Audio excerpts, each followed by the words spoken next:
going on, Tom? How you doing, bro? Oh, you're muted. There you go. There. Can you hear me now? Yeah, I can hear you. What's up, man? Yeah, I'm good, bro. I'm over the moon. I don't know if you saw the announcement yesterday for Yujiro and Tekken. I did. Yes, I did. I did. What do you think about that? You know,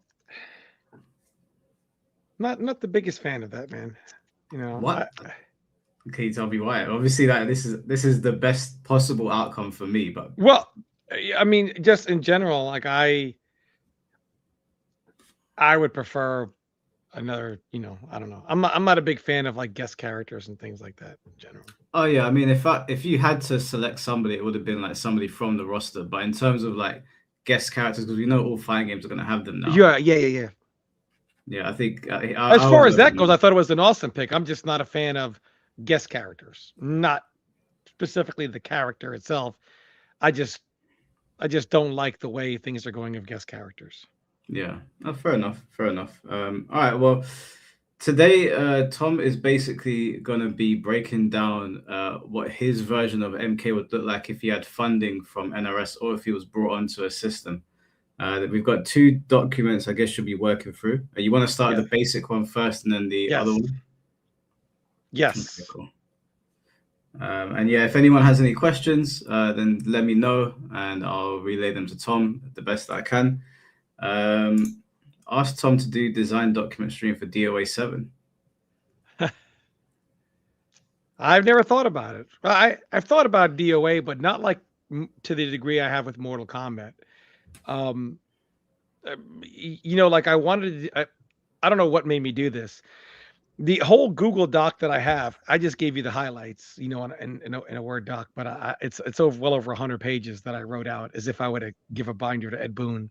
Mm-hmm. And I just really wanted to, because what I know is when I've gone to what going to Netherrealm has taught me is we all sit here and we all have ideas, right? But sometimes when you actually get to see something implemented, you realize that was a terrible idea. Or when how your idea affects everything, not just what you're trying to get to affect when you're talking to a designer and they say, yeah, but what about this? And you realize, oh, well, good thing we hashed that out here. So I Yeah. really wanted to think this through. And truthfully, a lot of this stuff to me is common sense. Some of this stuff they've already done before. They just don't do it anymore, which again, to your point, they're sitting on gold. They just choose to, put bronze in instead. And the thing that I really wanted to keep in mind when doing this was the fact that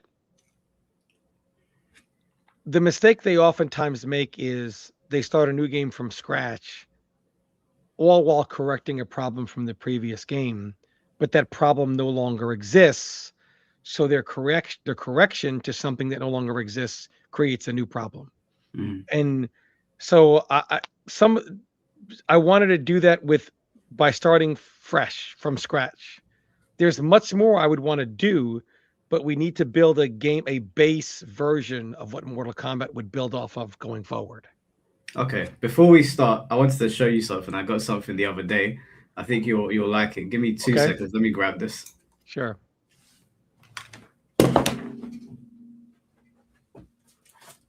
So I saw this and I was like, Tom Brady would appreciate it. I now own every single version of this game.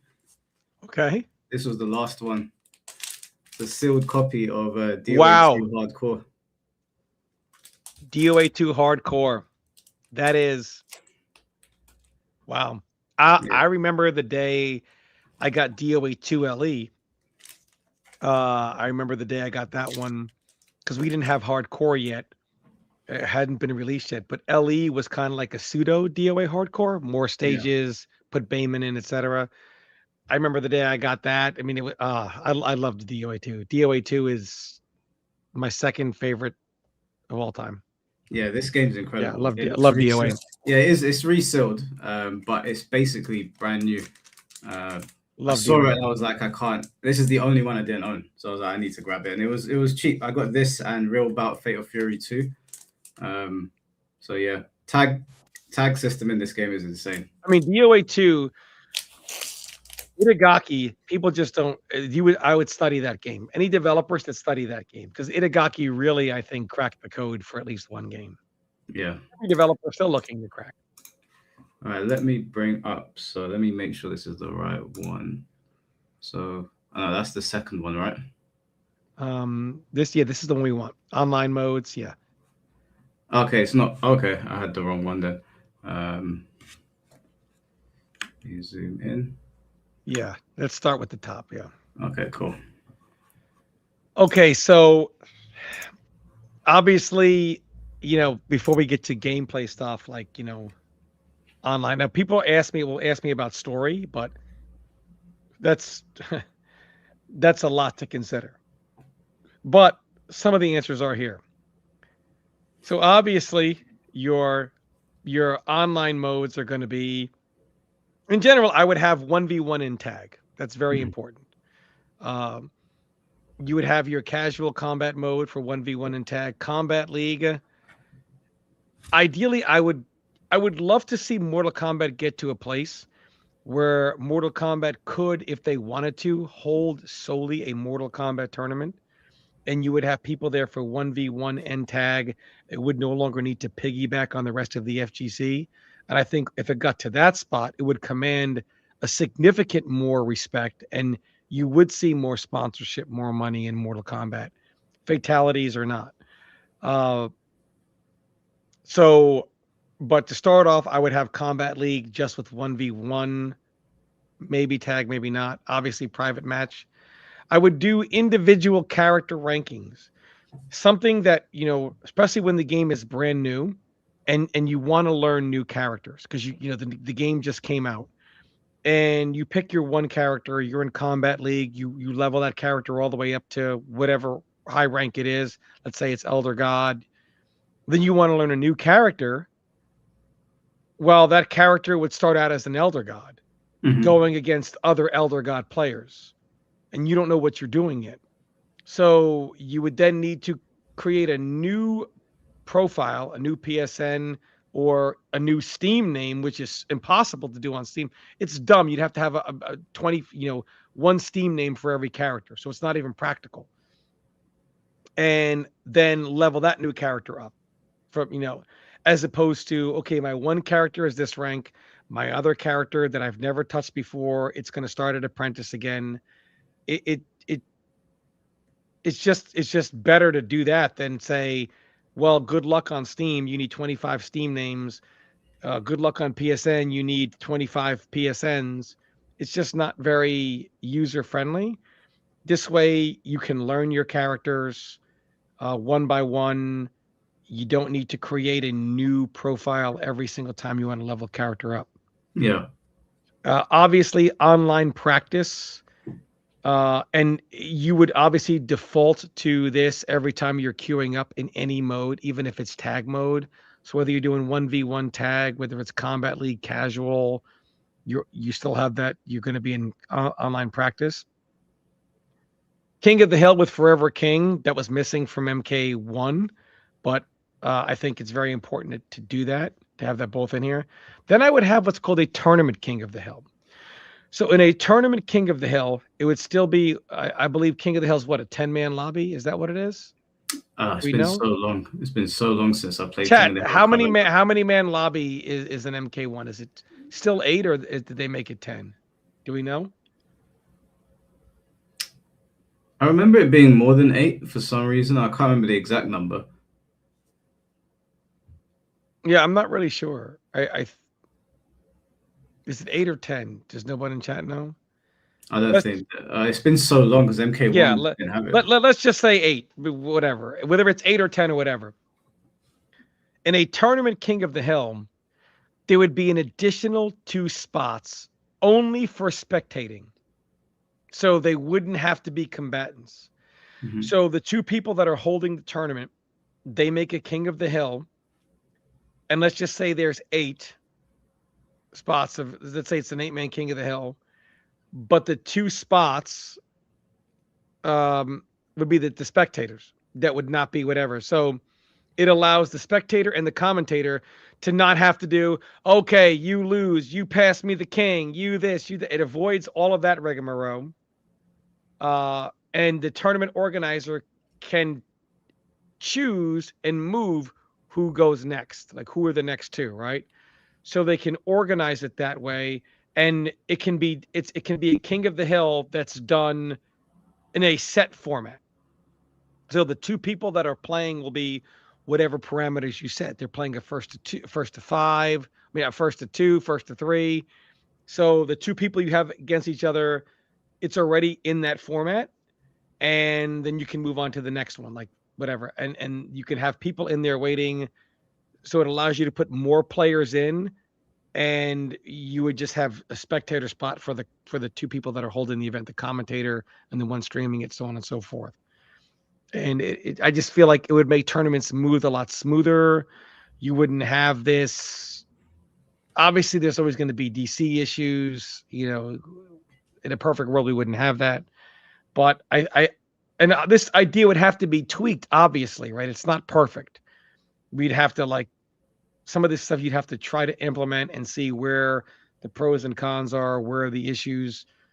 So some of this, this is just like an idea that I think could be really, really good, but obviously it would have its kinks to iron out. Do you think a league mode would be good? Like if you win, you get 3 points, you draw, you get 1 point, you lose, you get 0, and then you have a champion at the end of the league. I think that'd be a great idea, actually. And this Yeah. is what I mean, right? You know what I mean?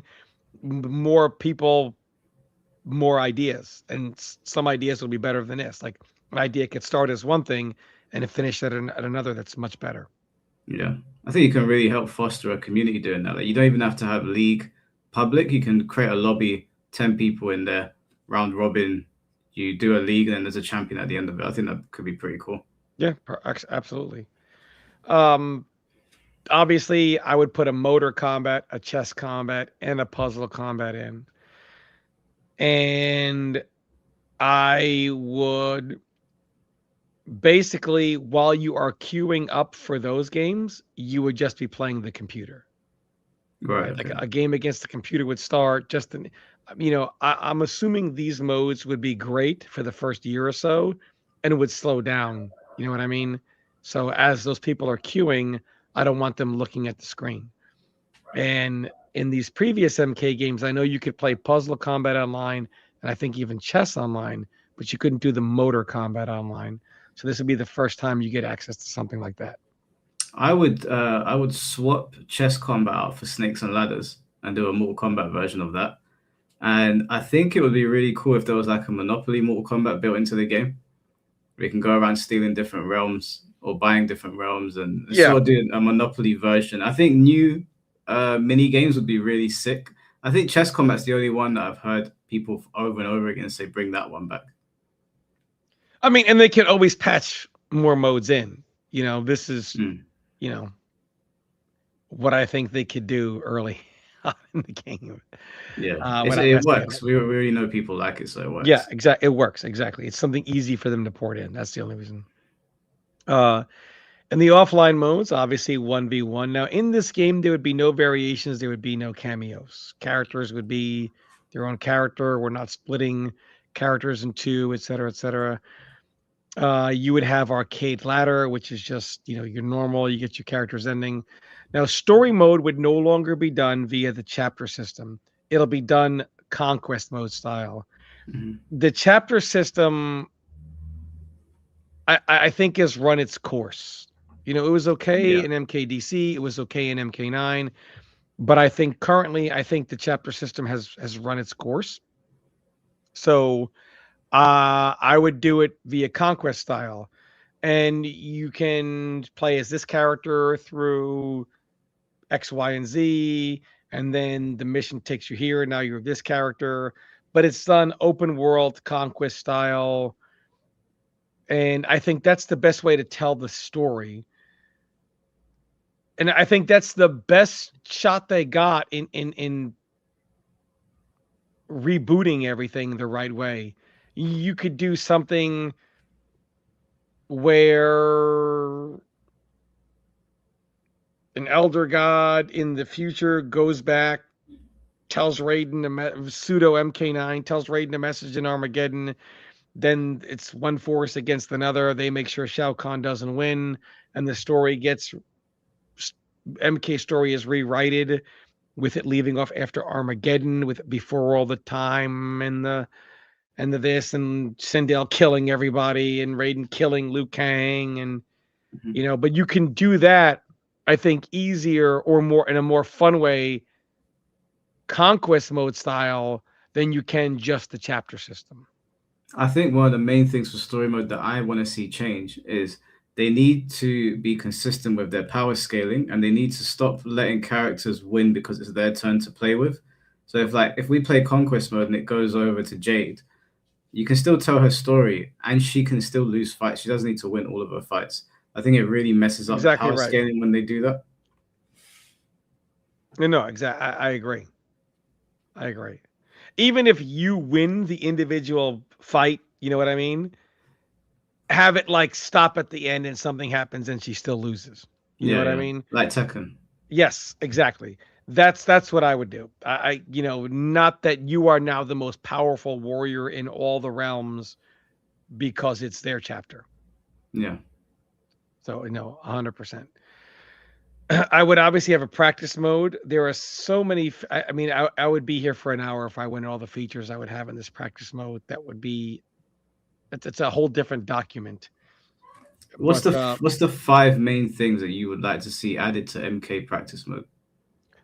the 5 main things I would want. Well, one, I have a replay practice, which I don't know if they have that. I know Tekken has it. Did Mortal Kombat finally add that?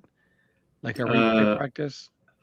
yeah, I think they did. I think they did add it They in. did It add. was Okay. not as good as Tekken's one or Yeah, yeah, it wasn't as Virtua good. Fighter, but it's still in there. Okay. So what I would add to the Mortal Kombat practice mode. So for one, obviously I would have tag, so I'd have tag practice. But what I really want to see with MK's practice mode is I would like to see, for one, I think MK has one of the better practice modes out there, in my personal opinion. So I just want to give them some credit on that. There's not too much I would add to their practice mode. I'm sure if I thought about it more, I would. I have a whole document explaining how they can improve on the things that they have. But like I would make it for, instead of first action, second action. Sometimes it's whole sequences that give people problems. You know what I'm saying? I would put in, I would allow you to clip a sequence or multiple sequences and cut and then paste that into the record. So, you know what I mean? Yeah. I know there's replay training and that's part of it, but and then I would have options from that as well. You know, then I would say I would change it and say, okay, what if I had them do this, and what if I had them do that? So I could clip the exact scenario that I'm talking about, and then as I develop a strategy for one thing, and I say, what if they do this next time instead? I can then just edit that clip to do this instead. That'd be very helpful. Because I think, especially when it comes to like one of the biggest things, especially in situational combat, is the Yomi aspect. I know that you know that I know, you know what I mean? So it's like, okay, well, or even for you as the person, most of the time, you know what's crazy? We think of these clip and recording situations as you lost the fight and now you're going to lab and you're going to, figure out how to get better in that situation. But for me, I was a Sub-Zero player for many, many, many, many, many years in past MK games. I'm a trapper. So for me, I would want to do it and say, okay, I caught them here, but what if they do this instead, this sequence instead, right? You know what I mean? So it also allows you to adjust before they adjust. Mm-hmm. The thing, and people can say, "Oh, well, you can just go into practice mode and then have them do that exact sequence, and then you do this." And I guess in some ways you can still do that now, but I mean, the one sequence is already laid out. You know what I mean?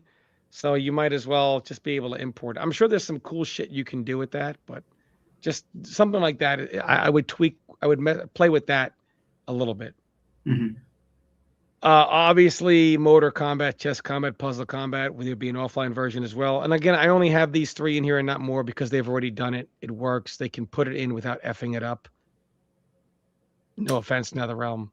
They'd find a way. I would have weekly towers with cosmetic rewards. And one of the keys, which I didn't write down here, one of the keys in this document that I have that I wrote down is one thing that turns casual players off is the main way to get reward. And I want to give a credit to Rio, who has also brought this to my attention. So shout out to Rio, who has had this gripe for many, many, many years. Is the main way you earn rewards in MK1 is funneled through Combat League. Mm-hmm.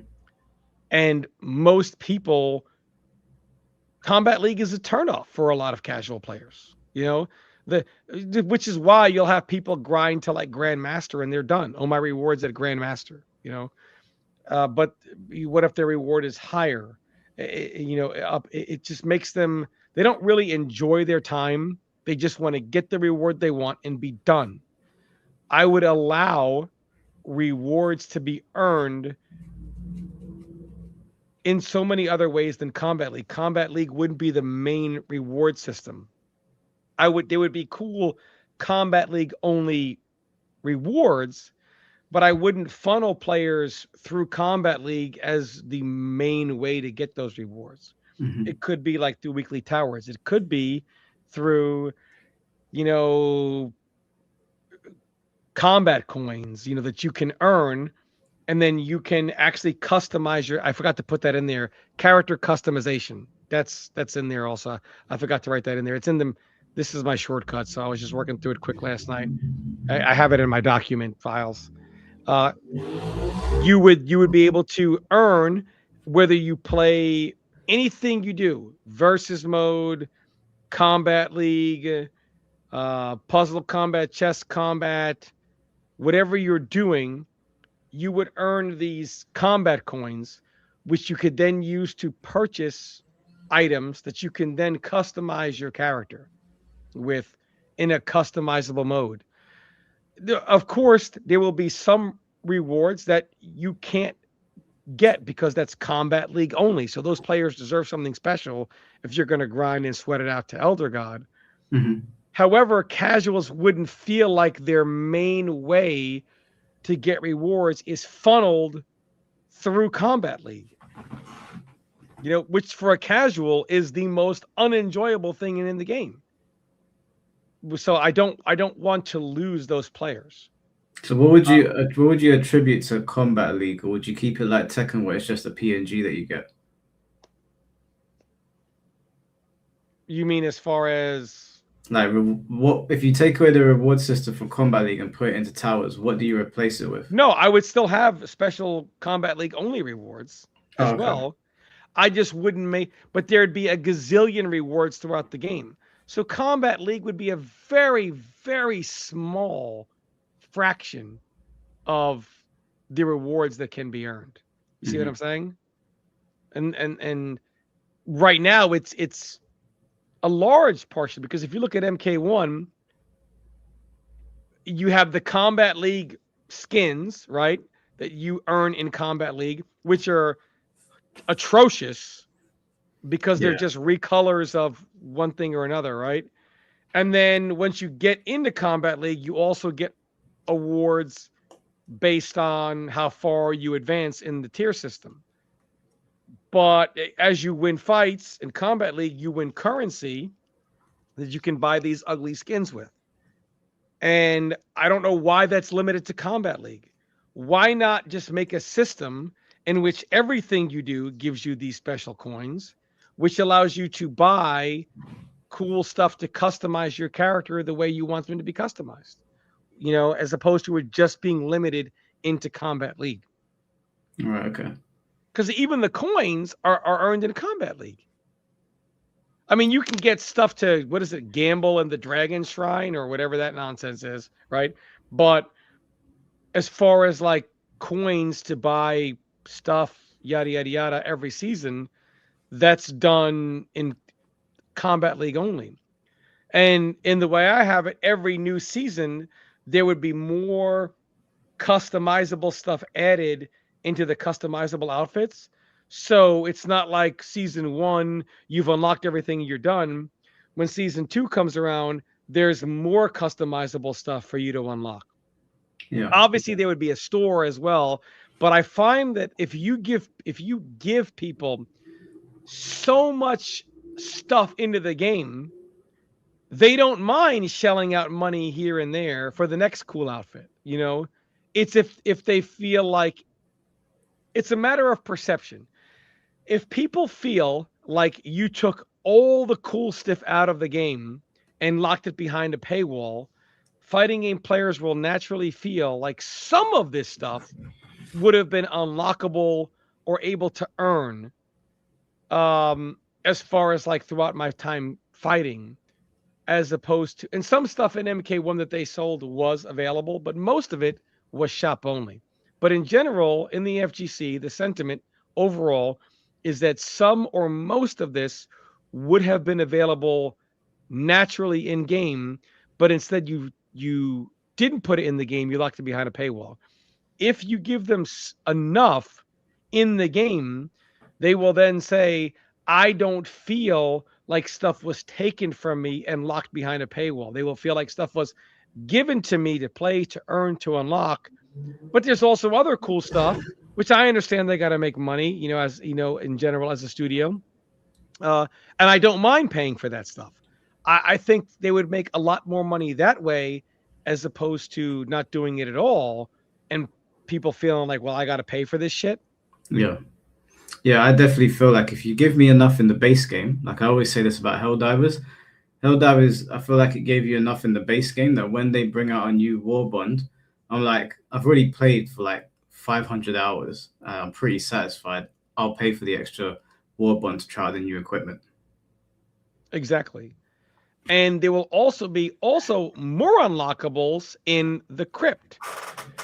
So as you continue to earn this currency, we'll just call it combat coins for the time being, boon bucks, whatever you want to call it, right?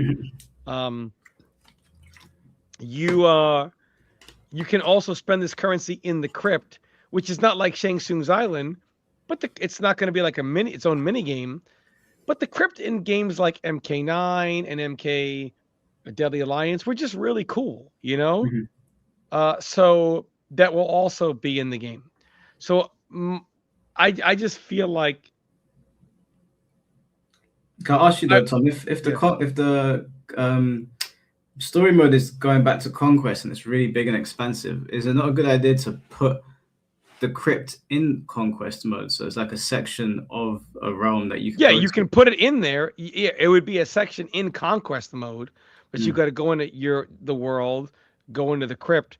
But the way you unlock stuff will be stuff you earn, currency you earn in Conquest mode, and by just playing the game in general. Yeah, I think it would be nice if you remember like Cooking with Scorpion? They did like a Cooking with Sub-Zero and stuff like that. That would be cool. Yeah, I mean and if you earn enough coins, you can purchase a video of an apology from Ed Boon for the last several years. So something like that. So, but what I want, this system is designed to make casual players feel like they're always gaining something. You come online and play, even if you lost every match, you gained 500 boon bucks or combat coins that you can now spend in the crypt, whatever. I want people to think no matter what activity they're doing, like as a casual, they're still progressing in some way, shape, or form. Yeah. That's how I want casuals to feel. My next change would be to seasons, especially the first season. For the first season to be 2 or 3 months is catastrophic. That's especially in Mortal Kombat, when more than ever the next Mortal Kombat game will have more people than ever sitting it out and waiting the first couple of months for the word of mouth verdict. Is Hmm. it good? Should I purchase it? Whatever. Uh, if they come into the game 2 or 3 months in, if the word of mouth is great, but it's a new season and their first match is Ninja Killer, that sucks, It's a long day at the office. right? So you want the first season, especially. I want seasons to be longer in general, because ideally you're always going to have a new players coming in. But especially the first season, because you don't want people getting into the game 3 months in, and now the season is reset and they're matched up against the best players in the world. It's just luck of the draw, right? Because this guy's an apprentice and you're an apprentice because the season reset. So I want much longer seasons to allow. And I don't know if there's a way to do it, because ideally there would be some system to where even if someone's an apprentice at the new season, they're not still weighed equally.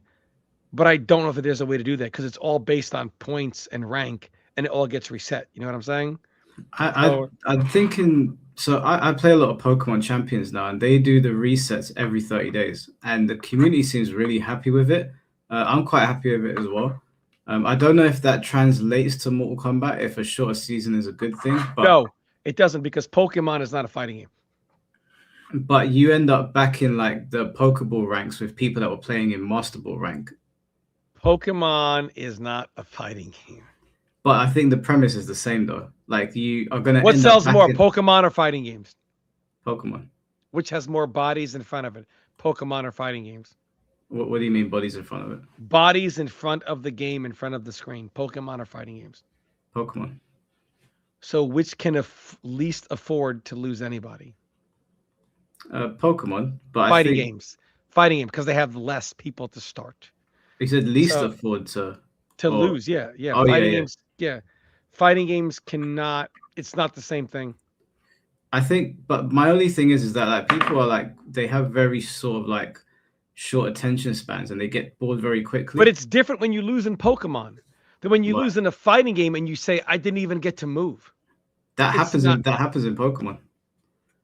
It does happen in Pokemon. These guys can tell you if you come up across the wrong team, you can literally get shut down from the beginning and get wiped out. But is Pokemon not based off Pokemon that's been around for a gazillion years?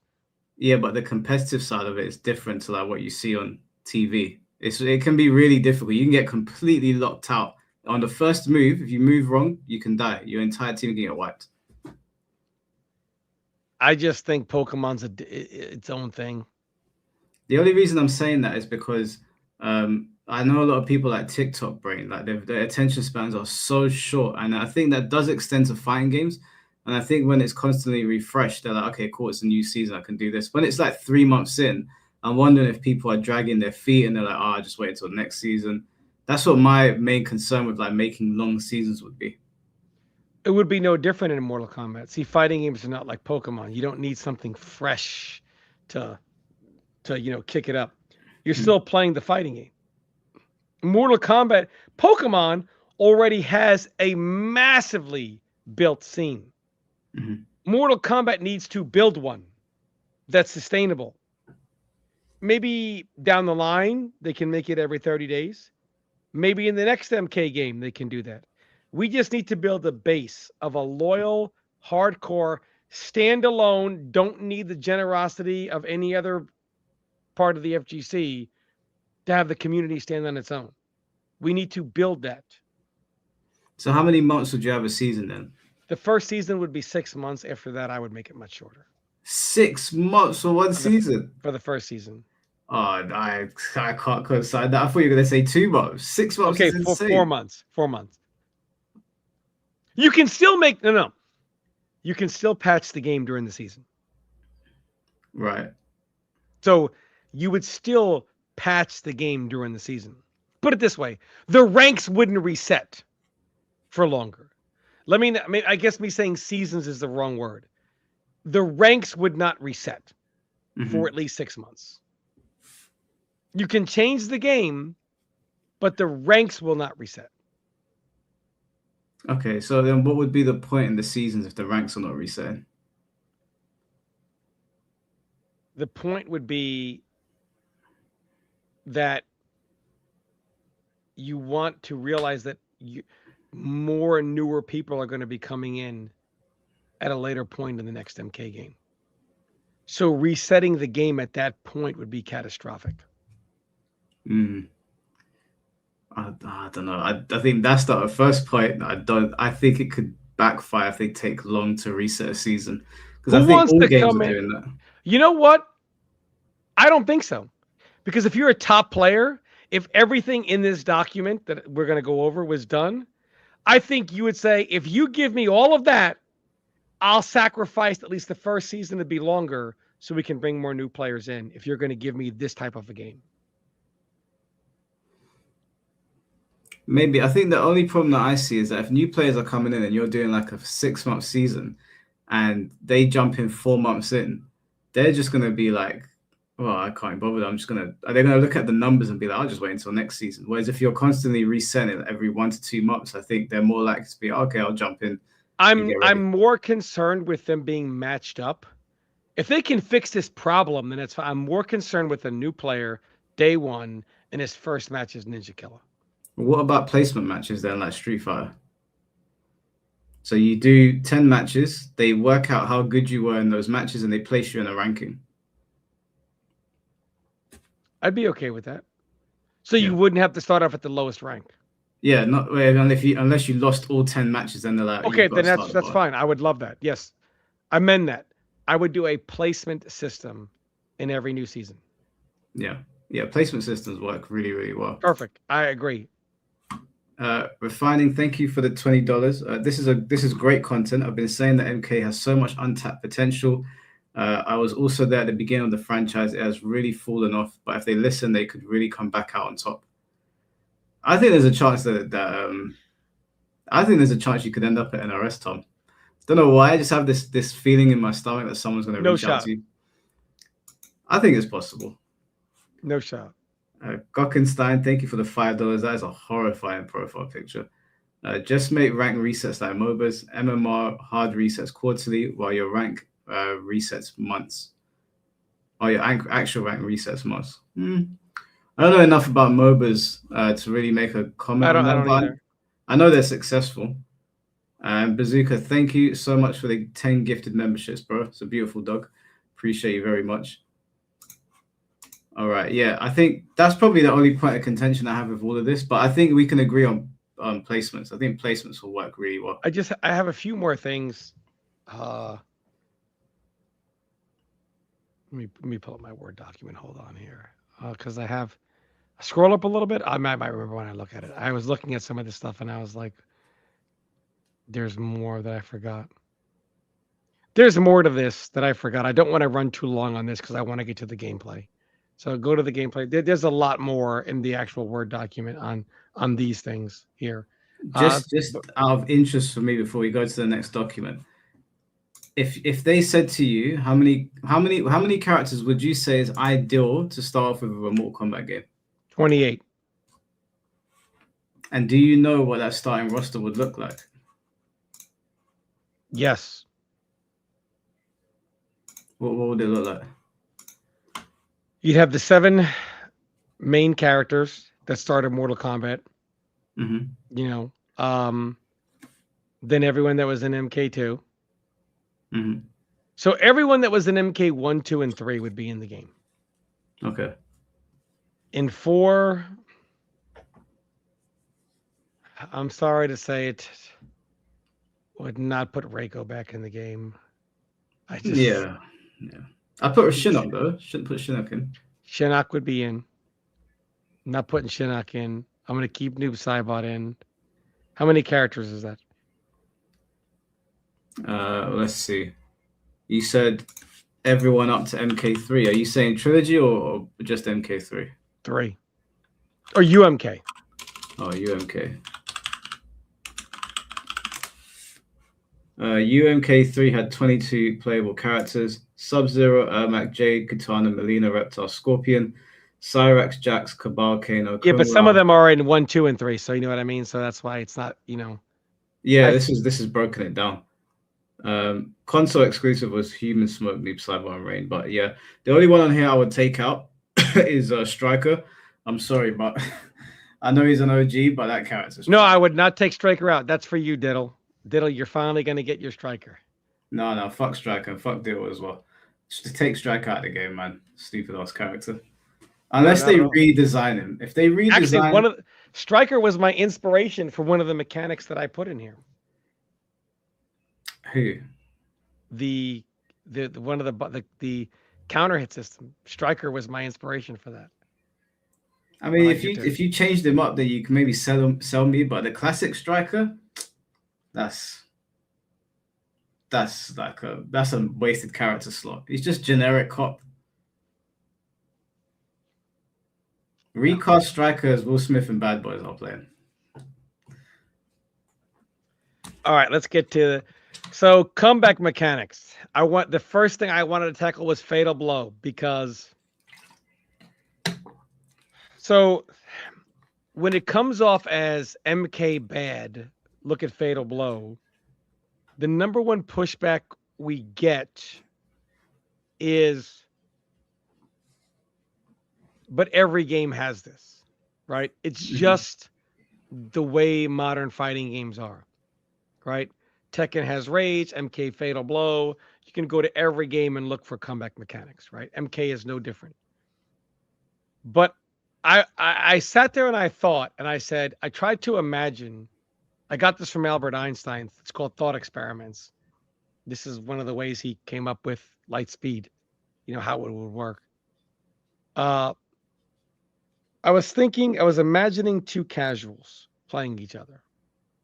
So now Fatal Blow is clearly not put in the game for the pro level player. Can we agree?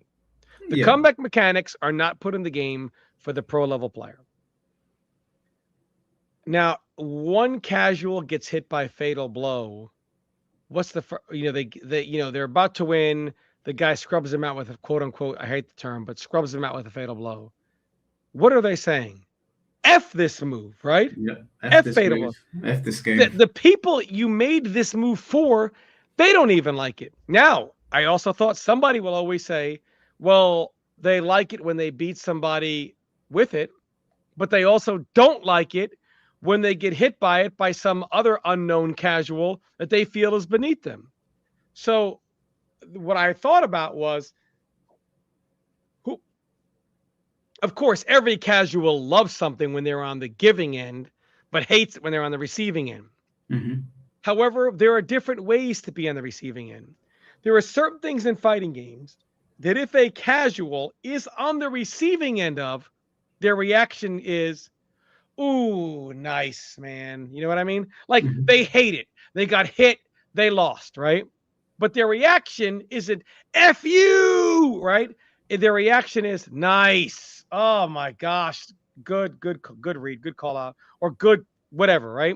Mm-hmm. Nobody has ever said nice Fatal Blow for the win. Nobody has ever said that. Not even a casual. So while it does not feel good to ever be on the receiving end of anything, there are some things that you were on the receiving end of things that you at least give respect to the player for pulling that off or catching you with it, right? Nice. Oh, that was nice, man. As much as you would want to rip his head off, you got to give it to him. Nobody feels that way about Fatal Blow. Remove it. No, Tom, everyone uses comeback factors. Somebody's got to start stopping using it. Might as well be MK. They have reset the standard many times. Time to reset it again. Well, I mean, to be fair, Street Fighter doesn't have comeback mechanics. It doesn't have an actual dedicated comeback system. It has a powered up super attack when you go into the critical range, but you don't actually get a super attack for getting beaten up. So true, but it's got a powered up, in some way. It's a minimized comeback system, but they put it in there to act as one. Yeah, but it doesn't do that much more, and it I also know. looks Get way it out. flashier. Get it out. You can make supers flashy without a comeback mechanic. So in Street Fighter's case, where you get a more flashy super if you have less health, that is a really cool thing, like visually to look at. How would you implement that into Just Mortal make the Kombat? super flashy whether you have less health or not. But there's two versions of it. When you have normal health, you get like the Shin Shoryuken. But if you have low health, the Shin Shoryuken gets an extra attack on the end. Give it the extra attack on the end, regardless. But then it becomes less special. It's a super. It should be special because it's a super. I think what an interesting thing would be for Mortal Kombat is because it's so predicated on violence. I think they could take a page out of what Virtua Fighter is doing right now, where it's like targeting body parts, and I think your super could change depending on the body part you've hurt the most. No, I have more stuff down the line when it comes to meter. That's why I'm like this is just, there's a lot more. They all go together. You know, this is just like visually speaking. If you read all these in a vacuum, it looks like I'm taking, but you don't see also what I'm giving is some of that stuff is further down. Okay. Crushing blow is another comeback mechanic. Yeah. I've seen way too many times somebody is use their fatal blow, whatever, and then like I say MK11, they catch somebody grounded with 4 hits into a crushing blow, and it's like, oh, now you've lost 50%. I'm like, that's no different than a fatal blow. Mm-hmm. Couldn't break away. They couldn't. Not going to do it. Crushing blows are no and I only put that in there because some people have asked for crushing blows to be the new counter hit system. However, crushing blows also moonlight as just another comeback mechanic. Yeah, it's just another way to say you didn't get 30% off of a fatal blow. You got 30% off a crushing blow. It's another comeback mechanic. And then no forward roll on wake up. Now I put this in here because in MK11, for example, the number one thing that makes people there's different reasons, but the forward roll is not a knockdown as much as a knockdown option, as much as it is a comeback mechanic. One of the main reasons why it is so risky to try to meaty is because they roll past you and your moves are not going to auto face, right? Mm-hmm. And obviously nobody wants moves to auto face. They got to get rid of the forward roll. You know, the person above you should have extreme advantage. I know you want it to be equal. I know when you're on the ground, you want to have the same rights and options to damage as they do standing. Hell no. Hell no. Hell no. Yes, you are supposed to be at a massive disadvantage. Not without options, but a massive disadvantage as you have been knocked down. I'm removing any discussion of a forward roll as that doubles as a massive comeback mechanic. The sole purpose of the forward roll is not to get away, but to roll behind and combo your opponent. Yeah. So get out of jail free card. Yes, 100%. People will say you can do nothing. You can throw. There's risk to throwing. Or just down one. Forward roll has people knocking you down and doing down one on wake up. Enough down one. Enough. On post knockdown, there will be no invincible wake up moves. Your options will be delay or not delay wake up. So first of all, no invincible wake up moves. I'm not a fan of a move having its certain properties and then all of a sudden it's invincible as a wake up move. Is the move invincible or not? If it is not invincible normally, it will not be invincible because you're now on the ground. Mm-hmm. In MK9, this caused situations in which some characters, it was better for them to be knocked down, where they then became defensive gods behind invincible launchers, or invincible whatever. No, no, not at all. We're not doing invincible wake up moves. It causes more problems than it fixes. Mm-hmm. You will still have delay or not delay. You will not have multiple versions of delay. The change to invincible, there will be a big change to invincible frames. Right now in Mortal Kombat, just on a non-delay wake up, you are fully invincible up until the point that you can stand and then can crouch. So it is impossible to meaty with a high. Some characters, some of their best moves start with highs, and you can't even set this up on knockdown, as people can be invincible for so long that they can get completely standing and then duck any high you do. So what I'm going to do is I'm going to shave 2 frames off the current invincible frames on wake up. This will allow people to be hit before they can crouch, to allow high meaties to exist. And you still have options, right? You still can do what delay wake up or other stuff that I have in this list. But if you choose to get straight up, you will be allowed to be meatied. You with a high. Untechable knockdown / tech rolls. In Mortal Kombat 11, every single knockdown in the game will simultaneously a hard knockdown or not a hard knockdown based on if they had defensive bar. If you had defensive bar, in theory, no knockdown was a hard knockdown, as any knockdown could be forward or backward rolled out of. Mm-hmm. In MK1, every knockdown is a hard knockdown, as they remove not just forward roll, but backward roll. Certain knockdowns are key. Having all types of knockdowns are key to, having an advanced games, having more options, having more depth. So we're going to do where a lot of knockdowns will be techable, meaning you can just roll back, let's say, right? You can tech roll. But then there are other knockdowns that are designated hard knockdowns. This allows for more character specific stuff. Some characters will have more knockdowns than others. Setup characters will rely on hard knockdowns.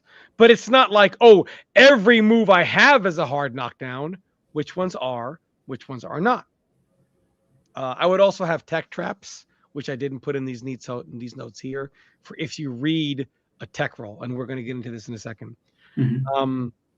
On the rolling, so first also, so you can either get straight up, delay your wake up slightly, you can immediately tech roll, you can also delay and then tech roll.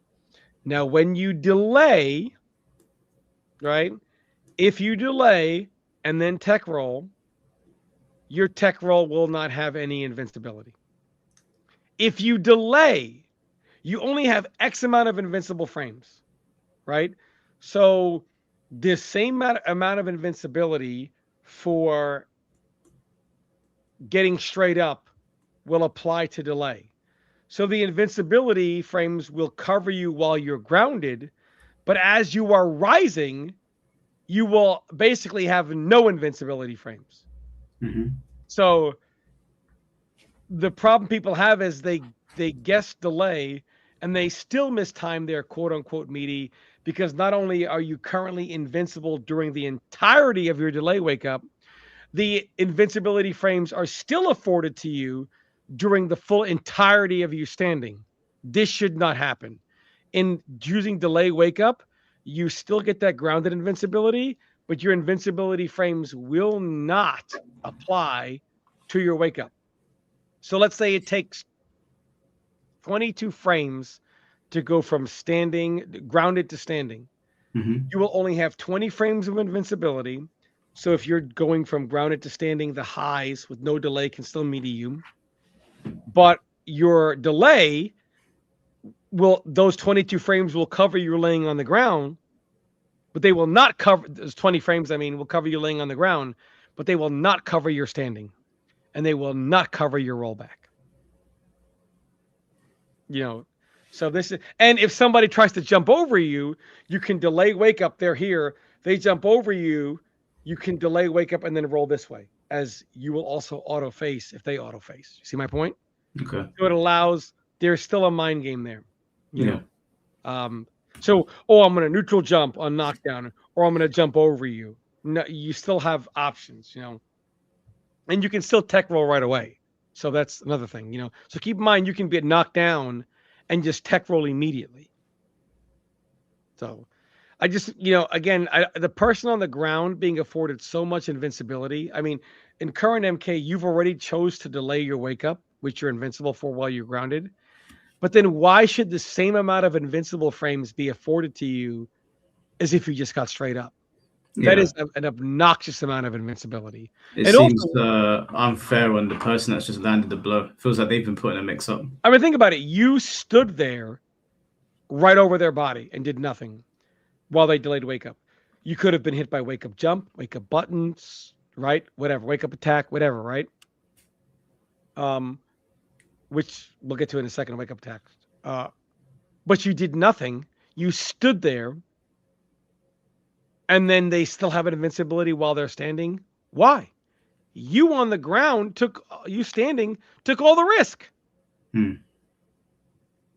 So we're not doing that anymore. No. And I again with the cutting off the invincible frames by 2 while you're standing, there are some characters who don't have the best mids, right? Or best lows.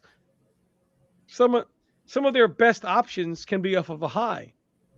Why should you not have access to that after you've knocked them down? If there's any scenario in which you should have access to that, it should be after a knockdown. Yeah, I don't disagree. I'm going to change all of that. Wake up attacks will be based on armor. You will not have a generic up 2, up 3. You're going to have to use armor. But if I don't have bar, then I can't get up. That's not true. I've given you options. Not delay. Delay. Tech roll. What if they're not? Again, people are thinking, most modern MK players are thinking in a world without tech roll. Or from MK11, where tech roll is bound to meter.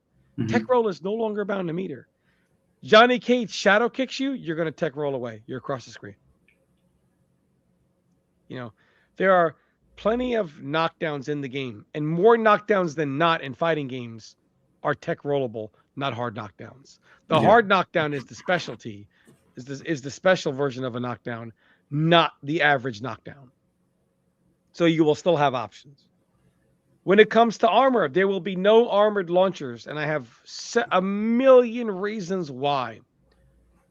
For one, NRS does not know how to do what's called the safe armored launcher.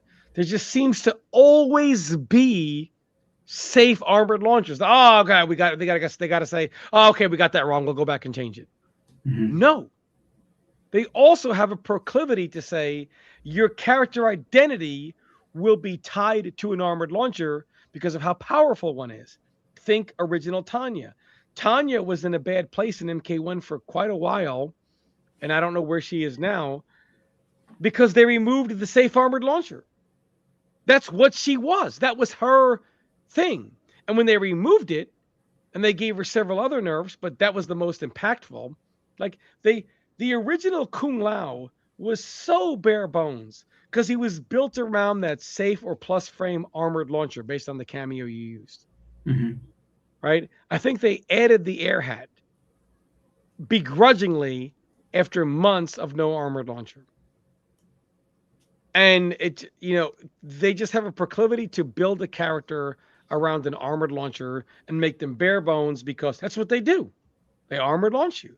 Like, no, get it out of the game. There will be no 0.0 armored launchers. You will have fast armor moves and slower armored moves. Now, your armor move damage bases on the speed. If you have a Johnny Cage, let's say 9 frame or 8 frame EX shadow kick, I would also make Raiden's electric fly back to 8 frames extremely fast. That move is not going to do a gazillion bazillion damage. It's a lightning fast, no pun intended for Raiden, armor move. But you have slower armor moves, which will do a chunk of damage. You don't need to make it an armored launcher. You can have, if you have a slower armor move, say 15, 16 frames, which is still pretty quick, right? But it's on the slower side, right? and ideally mostly zoning characters will have this. It'll end up being like an 18% armor move. So it still does a chunk of damage. Whereas faster armor moves, you're looking at, 7-8%, a quick punisher, Would you have armored command grabs? Yes, I would.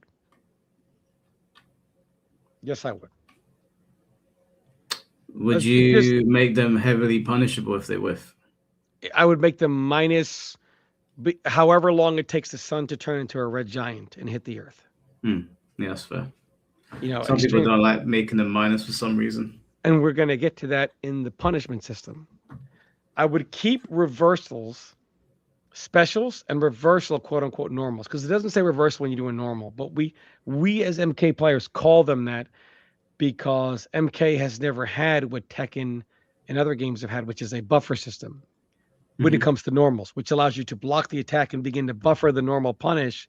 So as soon as you come out of block, the normal comes out. The way the reversal special system work is how the normal system works.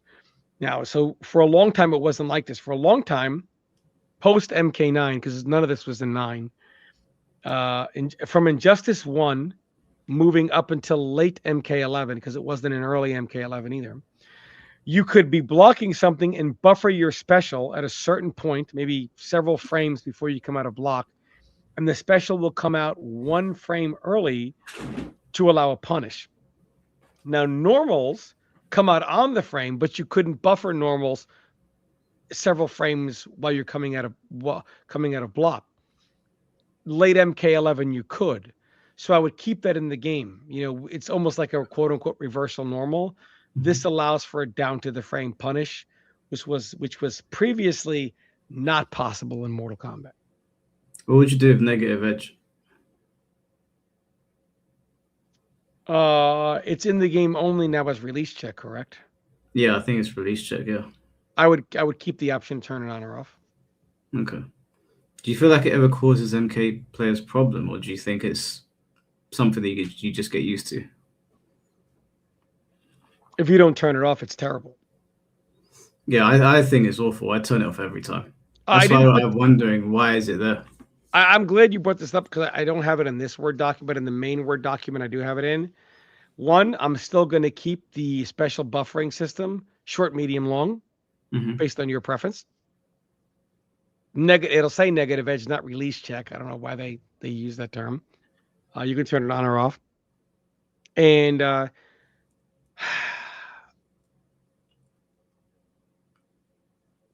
I would remove the Mortal Kombat input shortcuts. I would put an no, I'm getting it out of the effing game. Normal fighting game input shortcuts are possible whether you have them on or off normally. You see what I'm saying, Mike? Yeah. But with Mortal Kombat, it allows input shortcuts that are inputs that are not possible if they are turned off. A great example is Sub-Zero's crouching slide. The main reason Sub-Zero's Sub-Zero slide takes so long to get to crouching frames is because with what it's called input shortcuts, but I'm going to call it Mortal Kombat input shortcuts, is if you're crouching and then you roll from down back to down forward, it comes out as a slide. You know what I mean? From crouch. That's not normally possible. Like if you turn the input shortcuts off, you cannot do a crouching slide. Some of the Liu Kang instant air fireball, some people, it's back forward. So you'd have to jump and then do back forward. But you can do up back to forward or up roll to back forward, which I guess would still be possible. But up back to forward is just much easier because you can cancel it before you even do your jump back animation. So you're doing something that should require 3 inputs to only now require 2, right? So those would not even be an option. If somebody has great execution, they're going to have great execution. They're not going to have execution assisted by Edward John Boone. I agree. I think the way Street Fighter handles it is probably the best way because there's shortcuts already built in. Yeah. There's Uh, also what's called advanced controls. Is that what it is? yeah. There's advanced controls in a couple of games though. Okay. What advanced controls turn down forward into quarter circle forward, correct? Yes, I think Okay. so. But advanced controls turn back forward into half circle forward. Yeah. So if you chose advanced controls, I'm eliminating special moves that have the pretzel input from Fatal Fury that will not be in Mortal Kombat. Mortal Kombat players, they just can't handle that. Some can, very few can.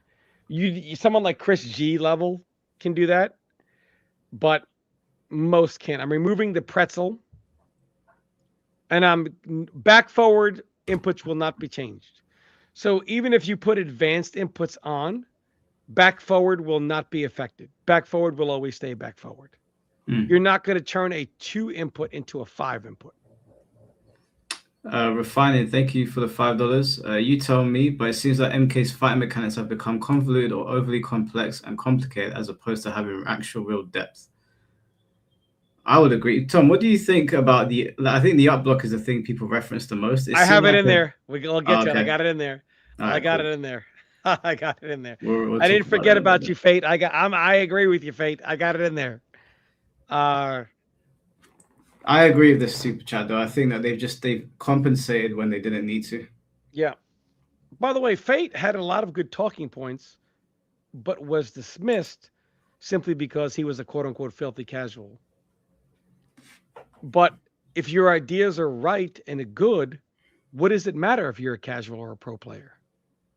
Yeah, no, Fate had great points. It's just me and him were fighting at the time, so I wasn't listening. No, I got you. The meter system. You're going to have 3 bars. EX moves are 1 bar. EX moves will only have 1 enhancement. So, in other words, they will not do what I call the Paulo Garcia special. What is the Paulo Garcia special? Paulo Garcia special is a move does this thing here. And then you EX it. And now it was a high, but now it's a mid.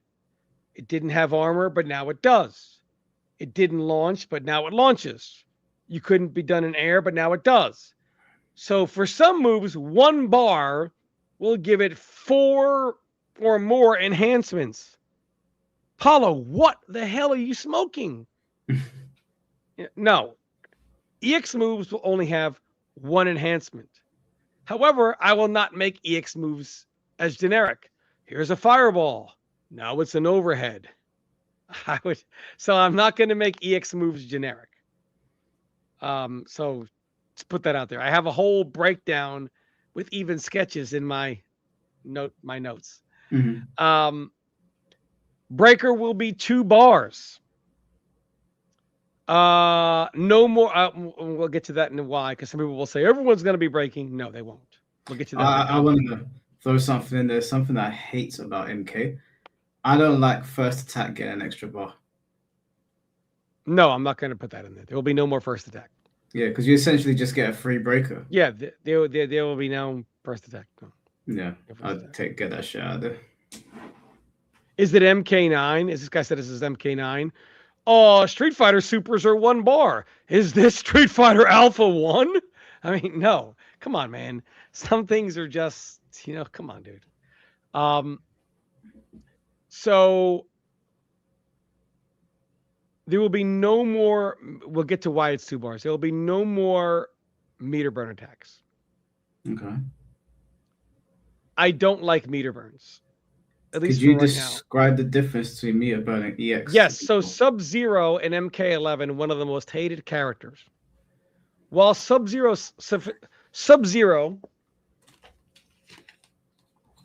let's say he's either trying to load his crushing blow slide, or let's say he's already got it loaded. Now keep in mind that's an EX slide, right? But it's a meter burn. So while they're both equally unsafe because it's based off the normal slide, he goes to slide you, right? But because it's a meter burn, it only comes out if it hits. So he's got full bar. He does it. You block it. You go to punish him. You launch him, and he breaks away. Whereas if it was an EX move, he lost the bar. You blocked it. He now didn't have the bar to break away and had to eat the full punish. Mm-hmm. You see my point? And keep in Yeah. mind, this move with crushing blow goes to like 33% damage. So basically, EX moves make people commit more. Yes. So we're going to get rid of the meter burn. Oh, I did this unsafe move, but it didn't come out because I didn't hit you. And while you're punishing me, now I'm going to break. No, we're not doing that. We're not doing that. We're going to bring back X-rays. X-rays will be unbreakable, which is why breakers are 3 bars in MK1 solely because you can break fatal blows. There are no more fatal blows. X-rays are not breakable. So you don't need that 3rd bar to have to break. However, because so much is tied to your meter, you have to make decisions. There'll be a lot in this game tied to your meter. What Mortal Kombat tries to do through comeback mechanics or in the past regenerative meter or whatever, they've tried to minimize how impactful your decisions are. Your decisions should be impactful. Will this copy of the game come with a definition of low block? No, Zod, it won't. But it will come with your cornhole league highlights. Zod's he loves cornhole league, man. I used to be like, Zod, you want to play today? He'd be like, I can play after my cornhole match. What is cornhole? Cornhole is, you got the 2 platforms with the hole in it spaced far apart, and you got the bean bags that you try to throw in. Have you not seen it? Oh, yeah, I've seen that. I don't know. Do we call it cornhole in the UK? I know the game though. So all X-rays. No, a C4, man. No, come on, man. I can't do that, man. I can't do that, man. Our block is an awful mechanic. It's yeah. All X-rays will be meaningful and useful. The problem with X-rays in games like MK9 and MKX is you had some X-rays that were amazing and other X-rays that were terrible. They scaled horribly in combos. They weren't great as whatever. X-rays are going to scale in combo like fatal blows do, right? So you're not going to have a situation where the X-ray scales 5% on like a 5-hit combo, So MK9 and MKX. X-rays will do fatal blow damage in combos. Would you'd get rid of that little mini game they do where you're pressing, you hit a skull and it does more damage? Yes, get rid of it. Yeah, I think it's terrible. I don't know why they keep that in the game. Get rid of it. Nope. The damage is the damage. We're not going to do a mini game. So we're getting rid of that. Because if they get their mini game and you get your mini game, it's right. Why do that, right? Just make it do the damage. Would you make all X-rays do the same amount of damage or differ between characters? I would make it like Fatal Blow is. It does differ between characters still. Does it? I don't know if it's does it actually differ? I thought they were all like 30 or 35%. They're in that range. They would all do between 30 and 35. Would you make the X-rays have different utilities? Like maybe Sub-Zero has one where he just freezes you for a longer period of time to do more setups, or Scorpion has a damage over time one. Or would you just make it like a cinematic, here's your 30%, and then keep it moving? I would make it cinematic for right now. I mean, I'm just trying to build a base. You know what I mean? With everything I'm suggesting, if I ask them to do too much, you know what I mean? Like, I'm trying to go with what we know works, and then we can always build off that in the future. It's just because I feel that Mortal Kombat characters have so many powers, limiting them to just here's your super attack rather than 3 levels of super like Street Fighter kind of takes away from what they could be. Okay, put it this way. Someone like Scorpion's X-Ray could be teleport punch into spear, and then you can opt to let the whole animation go, right? And then teleport punch, get over here, right? And then like a punch that knocks you across screen that breaks your jaw open, or after spear you can opt to do something like a hellfire or whatever that will then damage them over time. Yeah, I'm open for that, but it's a lot to do, because then somebody will say, why doesn't my character have that? Yeah. One thing I'd love to see in Mortal Kombat So though I is don't know that I would do that. bring the length of time that the super animation goes on right down. It's too long right now. X-rays were quick. Yeah, if it's X-ray speed, then that's fine. But fatal blows, I feel like it's sitting there for ages. No, it's an X-ray. It's X-ray speed. Yeah, just quick 2 attacks, really brutal, keep it moving. Yeah. How meter is built across different archetypes. This is going to be fair. Some people like to say, oh, well, zoners should build meter slower because they're zoning you. But yet, when an offensive character gets in on you, you're not building meter more slowly. When characters have you in their situation, they're going to build meter when they get you in their situation. For a zoner up close, they're not building shit. For a rushdown character up close, they're building gobs of meter. For a zoner from range, they're building tons of meter. For a rushdown character, they're not. I'm not going to do that, But I'm also not going to have these light speed Injustice 1 dead shot wrist cannon projectiles. That is absolutely stupid and obnoxious. Like, none of that will be in the game. But I'm going to keep meter building fair. I may, some of some moves won't build meter as well as others. I think right now it's based off of how much damage the move does on hit or on block, or at least it was in 9, how much bar the character builds. And I think it was the more damage it did on block, the more meter they gained, which was stupid. But I would tweak it to be fair. Like, some projectiles would not be all that great with building meter. Others, it would be. I can't, and also how rushdown characters build meter. Most people only think it from the lens of, well, the rushdown character's got to build helimeter, because he's got to get in on the zoning character. But what about all the characters that aren't zoning? Can you imagine how that must be like? You see my point? So people, when they think of how rushdown characters should build meter, they only look at it in the context of, I'm a rushdown character going up against a zoner. That's not fair. But then the imbalance that happens is when the rushdown character goes up against the plethora of characters not zoners, look how much meter they're building. Yeah, makes so sense. That's So I would balance the meter fairly across all archetypes. I guess there'll be something called double specials. Let me give you an idea. So I said no armored launcher, so these specials would not have armor. So let me give you an example. Some characters based on the special would spend 2 bars, others would not.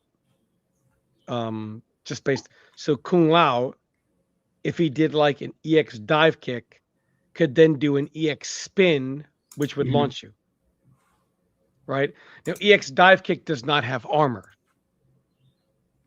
Right? And also, by the way, I would not put armor on specials like a teleport that can lead to a combo, because that's still a pseudo armored launcher. You see my point? Yeah. Just so, well, Kung Lao, what's his armor going to be on? His EX teleport? No, that's still a pseudo launcher. Same with Raiden, right?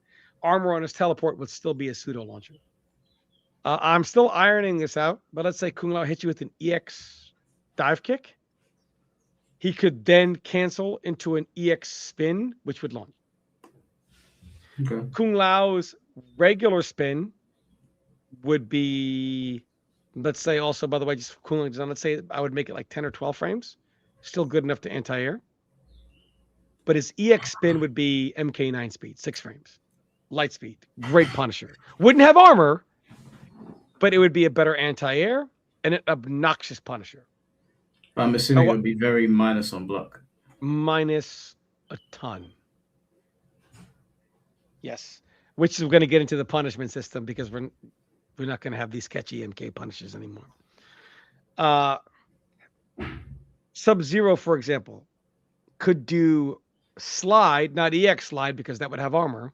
Slide. Now keep in mind, you wouldn't have crouching slide. The slide would go into crouching flames immediately, but which it doesn't do now. But he wouldn't have crouching slide, as that is not possible without the MK inputs that we're removing.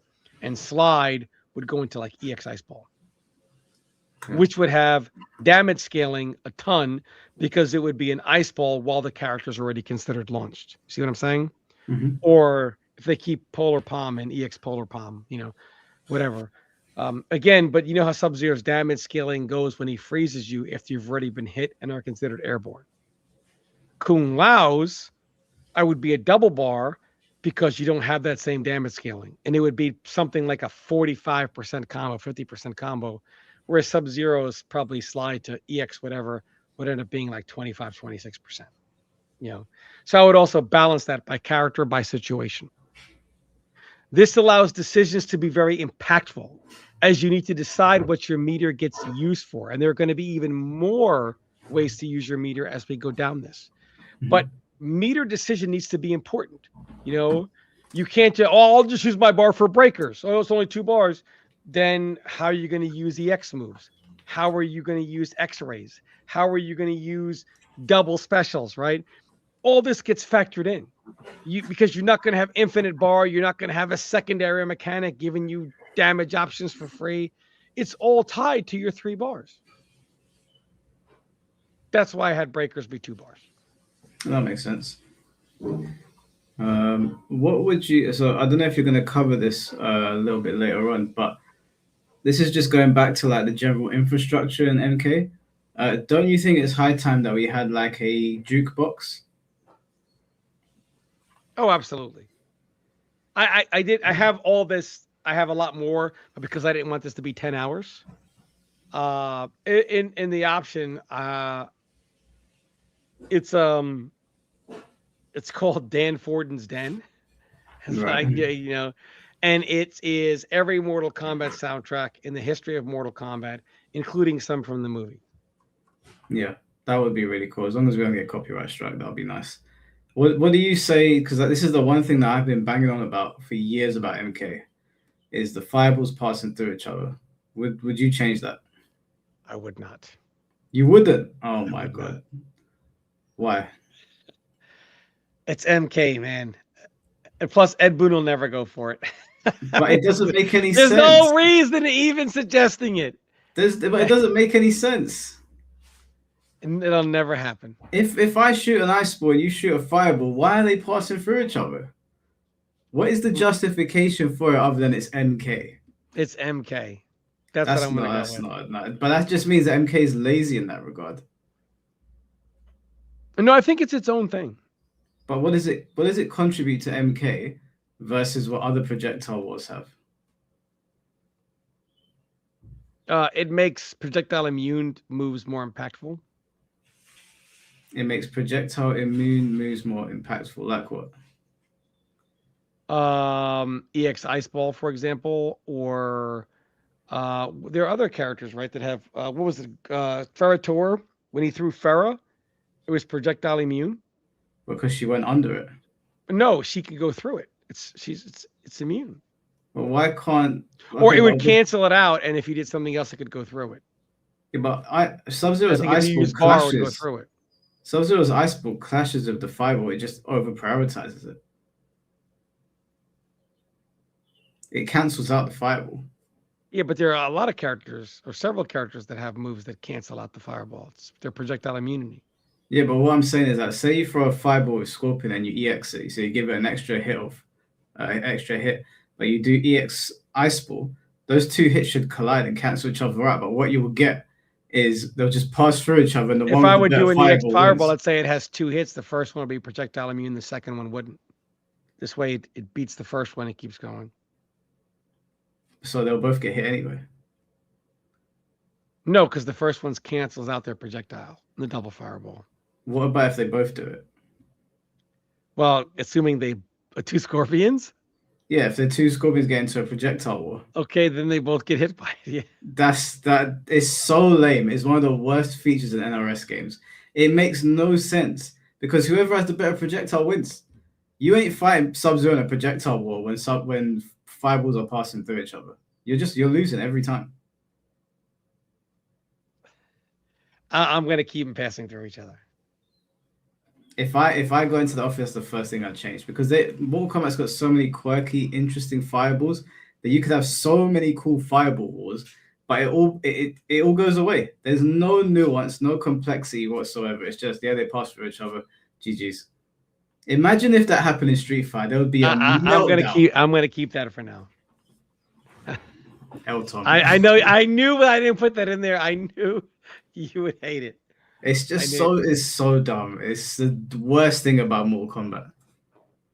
I would keep it in, yeah. Jumping. So there'll be no more floaty jumps. No more of these jumps that feel like you're jumping on the moon. Those will be removed. No more ridiculous collision and jump attacks. The reason why moves like uppercuts and anti-air jabs and even down ones based on your character could anti-air in MK9 is because the collision wasn't obnoxious. Meaning if you jump right now and in MK1 or MK11 and say the character's here and your character's here and it's, just either at the peak or post peak slightly, your attack will not only be active, but still hit them crouching. So it's obnoxious. In MK9, if you do a jump attack this early, if they're crouching, it's going to completely miss. So because you have to do jump attacks far later to allow them to collide on a crouched target, it allows, because it takes so long, you have to do it so delayed into your jump in, it allows the down two or the jab to always hit. So for one, that's a big thing. It's not just that jabs have great priority. Again, anyone that plays MK1 or MK11, put an MK9, put the guy on crouch or have somebody crouch, because you can't put the guy on crouch. Or maybe you can, I don't know. And do a jump in at the exact same height you would have done in like MK11, which is where the whole problem came from, which is why uplock even got put in. Your jump attack will come nowhere near hitting them. It'll completely miss. It's not active long enough, not going to happen. But now we have these, it doesn't have the same collision either. We have this obnoxious collision still, not as bad as 11, with these obnoxious active frames, which is why that happens. You can do a jump in so early in your jump, and it will still collide with the crouching opponent. Absolutely not. So I'm going to severely scale back the collision and the active frames of the jump and attack, which will free up easier anti-airs. Down two will work as anti-airs. I will keep, this isn't the counter hit mechanic, but I will keep the down two into the 2 bars for the super jump into the unbreakable unscaled. I think that was great. Great. Now you don't need armor on it. And some will say, well, what? Because the reason why you had armor on the jumping up is in MK1, you had an assist doing something coming behind the character that's getting hit. Right? That's not going to be in this game. There's going to be no assist. Some characters will have some projectiles that I guess are delayed or come a certain direction, which could hit you out of it. That's fine. That's the strength of that character. So it's not going to have armor. Jabs as anti-air will be back simply because jabs will have a little bigger collision and you're not going to have these floaty jumps. The collision is not going to be ridiculous on the jump in, and the active frames won't be as ridiculous on the jump in, which will go back to jab as anti-air. Yeah. Would you make it so if you jab with an anti-air, would you give them a full combo follow-up? Yes, I would. Would you scale the damage at all? No, the character would have their normal damage scaling. I would probably scale the damage because my only concern is in MK11, like Noob Saibot had a really good jab anti-air, and he had several other antis, and you could just get full damage. It became so dangerous to jump in unless you were like Baraka. I mean, there would be natural damage scaling on an character considered already airborne, so it'll have natural damage scaling off that. I wouldn't scale it even further. I probably would want. I like the way Tekken scales that, and like you can't really do anti. So, like, if you do like an air-to-air in MK9, for example, an air-to-air, the combo damage is much more reduced than if you jab them on the ground, right? Yeah. I would do the same scaling as if you did an air-to-air. So that would be just natural in general throughout the game. It wouldn't be character specific. Like, well, this character is going to do less scaling because they jab. Yeah. That's what I mean. That's what I mean by that. Yeah, I'd like to have the floating damage reduced. Offensive and defensive balance. Mike, I'm going to send you something on Discord that somebody commented in my video, and I want to show why this is so important, why players just don't understand where I'm coming from half the time. Okay. Discord. Finn, whilst you're here and Tom's doing that, I'm gonna do a Tekken talk. It's gonna be centered around you, Juro. Gonna have to have you there. All right. Okay, Mike, can you kindly put this comment on the screen that I just sent you on Discord?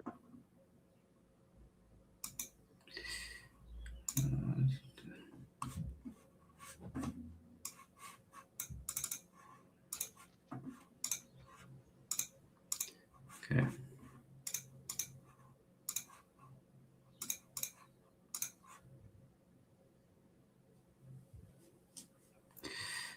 So bring back true cancel characters with plus frames for starters. Second, if you're going to make crazy overpowered zoning characters, at least give the entire cast a universal tool to deal with it. Run mechanic or wave dash. Get rid of fatal blow. Get rid of flawless block. Get rid of cameos unless it's for side game type. Allow creative / longer combo routes like in MK9 or X. That's all I got. Notice whenever you talk to someone about this subject, they only think of it from the perspective of the offensive player getting in on the zoner, not of anybody dealing with the character up close. Mm-hmm. They're only thinking of how frustrating it is to get in on a zoner, not how frustrating it is to deal with a cancel character who's pressuring you or things like that. You see, it's always seen as, well, how do I get in on zoners? Okay, how do you get away from pressure characters? You don't. They're pressure characters. You see what I'm saying? Right? Yeah, it's really stupid. Yeah. This is that logic here. I don't understand. It's anime players, like arena fighter players, and Mortal Kombat players. They hate zoners. Well, why is that for the MK side? That's why the scene that got voted down the most in the MK movie was Liu Kang vs. Kung Lao. Too much zoning. No, that was the most upvoted. I heard people complain about it a lot. If they did, they're donuts. But that would, what would probably help these people? If the fireballs clashed. If the fireballs clashed, they'd probably be less angry that they're like having fireballs just constantly hurled at them because they probably could fight back a bit.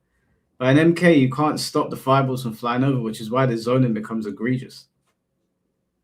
That's one of the ways you could actually alleviate some of the anger. Finn, the reason why down ones are so plus on hit is to allow characters to jail into a high jab.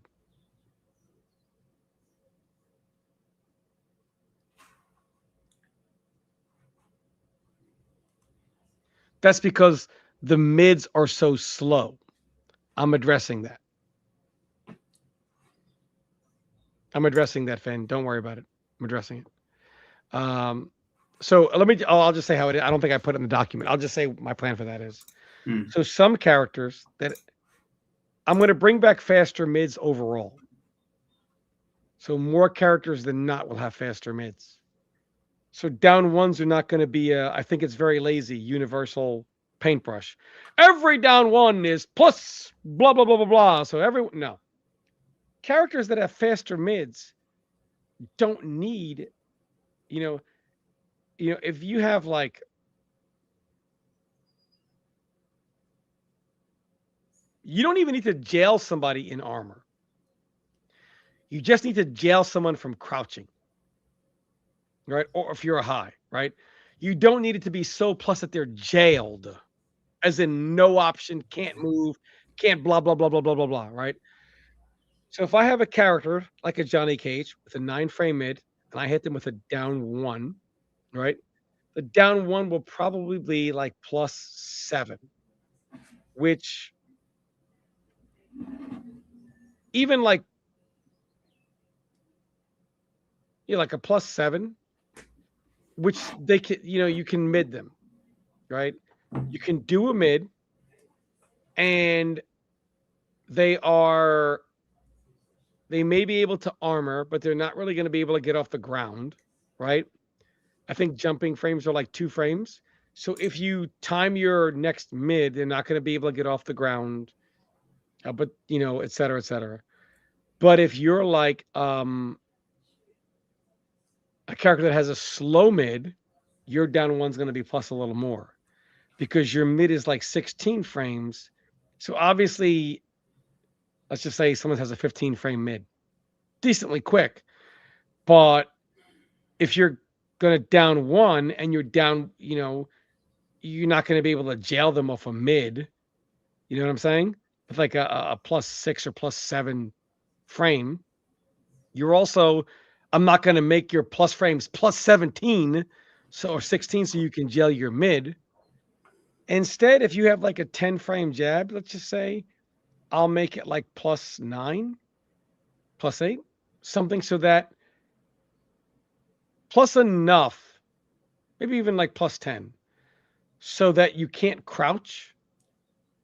I don't think you're jailed at +10. I don't know, maybe +9, something to where you can't crouch, right? So that you can use the high to jail. But something like +16 is just obnoxious.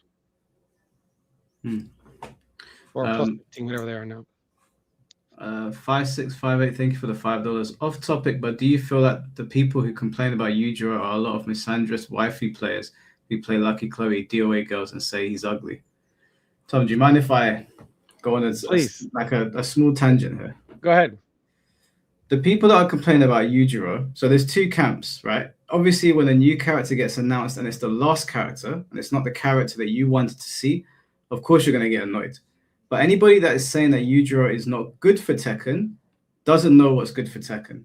Yujiro is more of a Tekken character than some of the new Tekken characters that we've gotten, like Lucky Chloe, like Katarina, like Azuzena, like Victor, and like Miyamoto. He's more in line with classic Tekken. He's actually closer to what Mishimas are, if anything. The trailer on Twitter has almost 10 million views now, and the sales apparently have skyrocketed since Yujiro was announced. Now, the game's been on sale for quite some time. It skyrocketed overnight.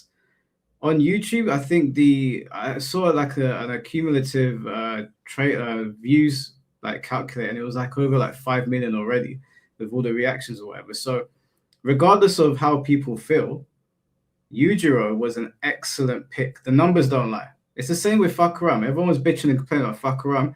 His trailer ended up being one of the most watched trailers for Tekken since the game has been out. It might still be, other than this Yujiro one. So there's a lot of people that don't know who Yujiro is, and they're misinformed. Even when I spoke to Chad the Third yesterday, he was saying things about Yujiro, and I was like, he's not a supernatural character. I'm going to go drink a water real quick, Mike, while you're in this. He's not a supernatural character. He's just a super-powered martial artist. He has ridiculous feats like the Mishimans do, but that's not going to be in the gameplay. They're going to focus on his martial art. Anyone that doesn't like it is fine. It's not a problem. But to say he's not good for the game, you are literally just lying, and the numbers prove it. There's no ifs, buts, or maybes. Also, people saying, oh, he's an unknown character, he's obscure. Over 100 million sales in manga say otherwise. Several anime adaptations, most on Netflix now, say otherwise. Merchandise that has been going strong for many, many years says otherwise. So all these people that are saying all this stuff, they don't know fuck all about Yujiro, and they don't understand why he's so important to the game. And he is he's a much better fit for the Tekken universe than Tifa. I've asked them to give me 5 reasons why Tifa is a better fit for the game than Yujiro, And some of the responses have been, well, she'd be the first female guest character. What does that mean? So we put any female guest character in there? Lara Croft throws hands. Sakura throws hands. I can give you 5 reasons why Yujiro is actually a much better fit than Tifa. And as a matter of fact, when we do this Tekken talk, potentially on Wednesday or Thursday, I will go over them. And I'm going to ask people to come up and give me their reasons, and we're going to talk about it. But as far as I can see, people are talking out of their backside when it comes to Tifa. It's not good enough to tell me that I like the character, so she should be in the game. I like Goku. I don't think Goku should be in MK. I like Vegeta. I don't think he should be in Tekken. You got to find characters that are good fits for the game. You can't just put your favorite character in the game because you like them. It's extremely silly. It's the same with Negan. Like, people are saying, oh, well, Negan was in the game. Negan should never have been in Tekken. Negan would have been a better fit for Mortal Kombat. The character is much more in line with MK's brutality. It was never a good idea to put Negan in. They pulled it off because of the moveset, but Negan from The Walking Dead, you might as well put Walter White from Breaking Bad in the game. Shit don't make no sense, but we'll talk about that when we do the Tekken talk, because I've got to get these Tifa enthusiasts on here. We'll get Yaya on here. I know he's a big Tifa fan. Yeah, sorry, go on, Tom. Do you want me to bring the sheet back up? Yeah, bring it back up.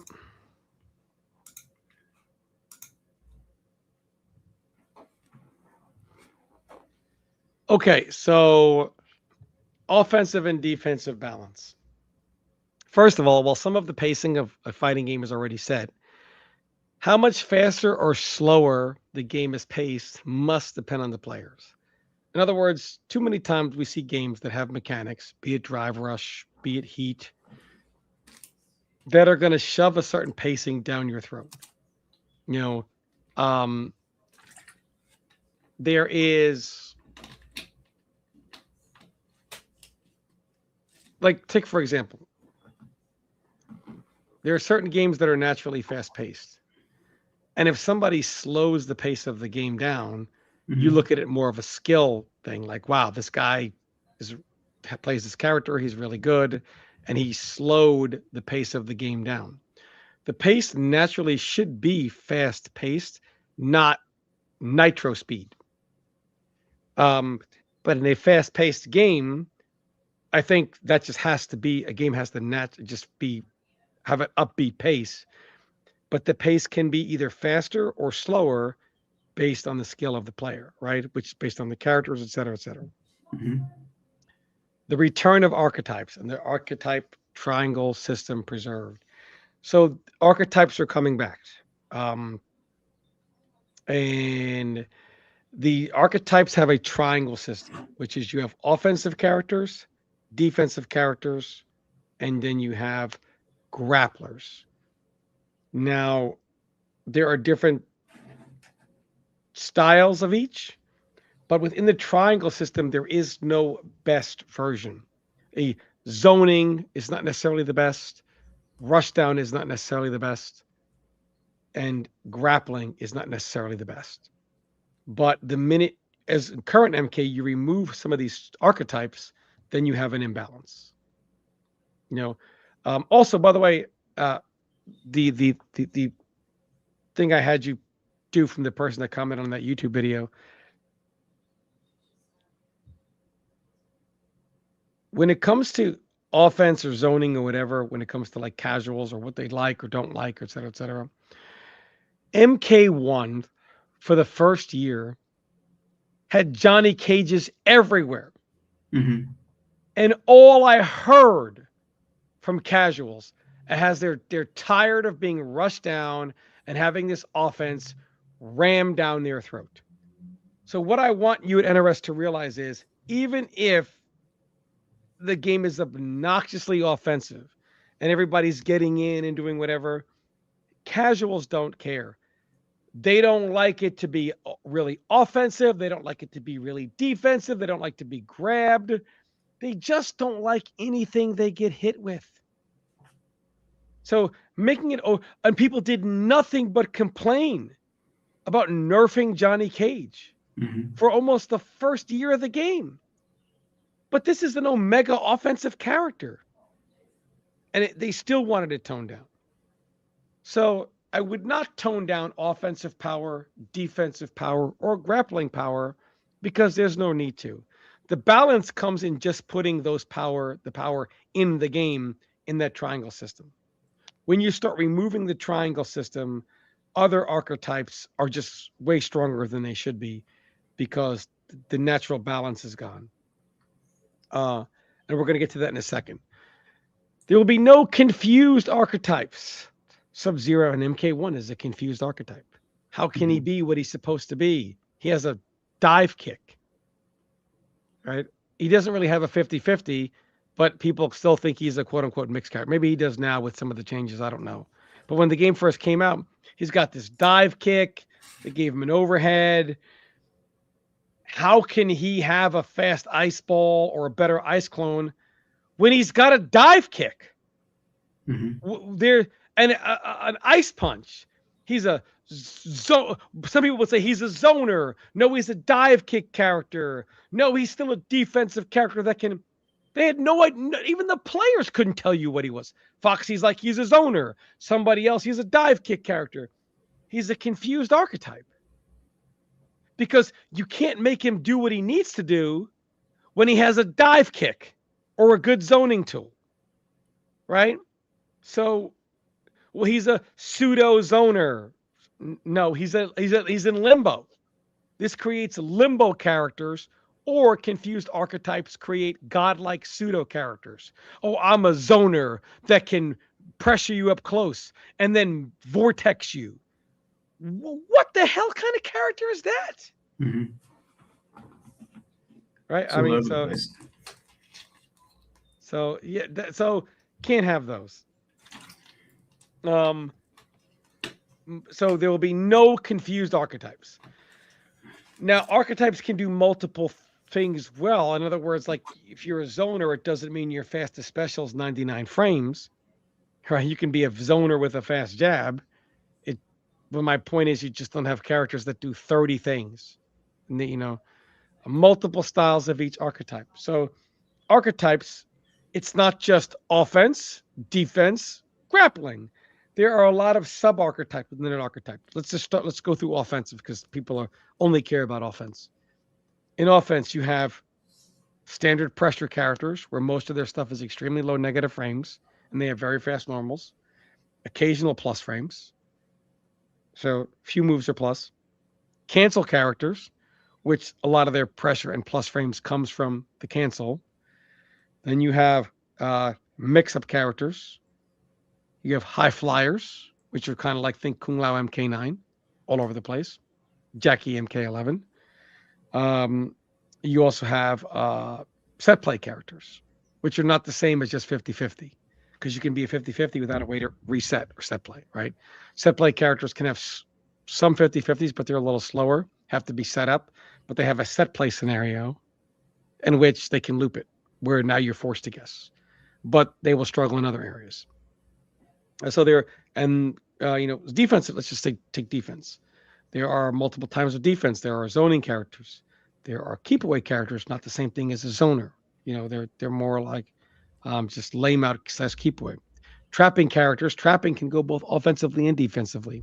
In my guide, in my my document, I have all the versions of offensive and defensive characters. But for the sake of time, there are multiple versions of offensive characters, defensive characters, and zoning characters. And they all work in a triangle. In other words, you would think that a power zoning character would beat or have an offensive character struggle. Not true. If you are a zoning character, but you are going up against like a just straight have to come in pressure character, the zoner would have the advantage. But if you're going up against a high flyer, or in the air a lot, teleporting, etc., well, the zoner would struggle. So in one aspect, the defensive character would have the advantage in the zoner. In the other aspect, the offensive character would have the advantage. And whether, like a high flyer, for example, he's coming in, he's going crazy, etc. You bring in, he's getting in, he's pressuring, or even like an offensive character, right? And something like that would struggle against a grappler, because the last thing you want to do is bring yourself to a grappler. Because even as Jackie versus Kotal Khan showed, even when you're a high flyer, like an MK11, when you're like, haha, I'm in the air, down one, my turn, blah, blah, whatever. When it's not your turn and the grappler is right and he checks you, it's eventually going to be the grappler's turn. Grappler's hurt. You brought yourself to grappler because you're also an offensive character. It's finally grappler's turn. You're like, nope, nope, you're not going to grab me. I'm going to hit. I'm going to mash. I'm going to this. And you get hit. It's going to hurt. Oh, I'm going to hold up and the command grab is going to whiff. Okay, I'm going to hit you. GG's. Oh, well, now I'm going to block. And then they command grab you. And then you're knocked down. Then they command grab you again and again. And you say, oh, no, I'm going to hold up. And then they hit you. And they, oh, this is stupid. That's because bringing yourself to a grappler is great for a grappler. A power zoner would be tough for a grappler. But maybe a keep out character who's more of a lame out character, it'd be more of a stalemate match with a grappler where the grappler might have advantage because you're not really chipping them out. And eventually it's this stalemate. And when you're close, the grappler is going to have the advantage. So there's really no one version of the archetype that is king of kings.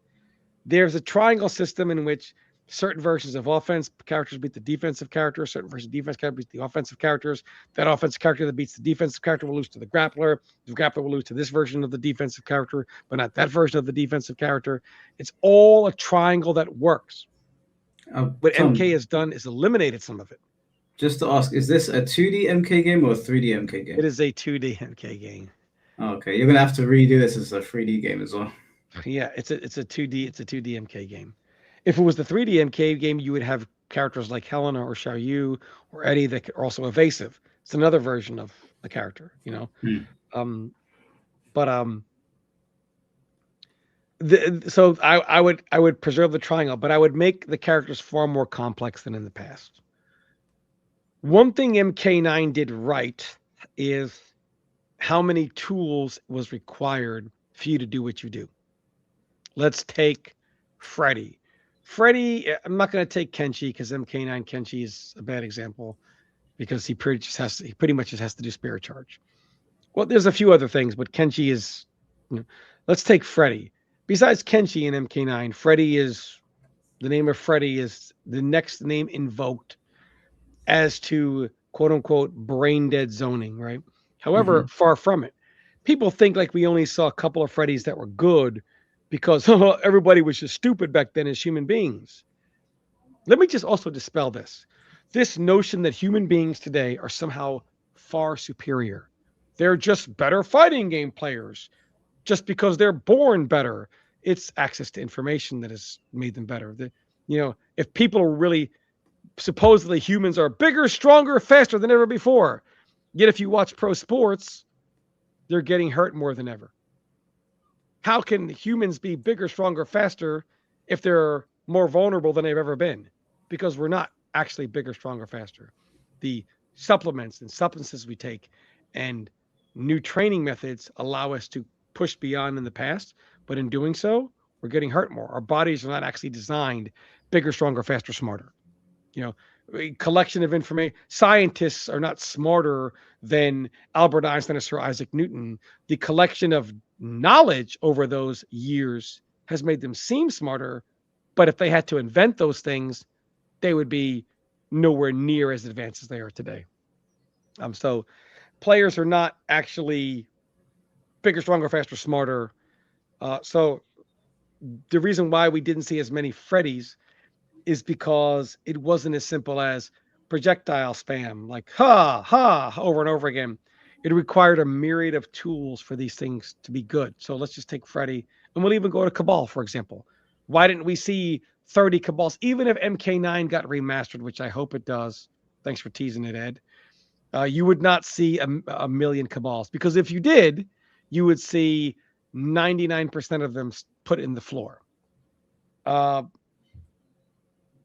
Freddy needed to use a combination of straight spike, Freddy fingers, ground, which is the ground spike, which had 3 or 4 versions of it, I forget. EX spike, which had one version which would track, but you still had to use it. You don't have infinite meter. You had to use it sparingly. You had to use 4 tools to make the character a zoning threat. If you didn't use all 4 of them in conjunction, which came to your decision making, your zoning was absolutely garbage. Mm-hmm. Then you also had to throw in like when you're going to teleport, when the EX teleport, when to teleport away, when to teleport in, when you're going to use your armor teardrop, when you're in bad situation, which usually only is in corners. When you're going to use Nightmare Stance as an evasive tool, when you're going to use it to threat with an attack. He did have an overhead or a low that he could use with EX Spike, nothing else. Again, he wasn't a 50-50 character. He just had that option. If you were overcommitting, he could come in and surprise you with it. It took all those tools in conjunction to make him Freddy Krueger. Sub-Zero and MK9 just wasn't, haha, clone, gotcha. It wasn't that. It was he had to use every move in his entire arsenal. And I mean every move. He had to use standing 2, 2-2, 2-1, 2-1-4, back 1-2, back 1-2-1, down 3, down 4, standing roundhouse in some situations. His ice ball, his ice clone, slide, pretty much every string and every normal he had to use to be Sub-Zero. And he had to use them in every round of every match. Cabal, when do you instant air gas blasts? When do you stop and use ground saw?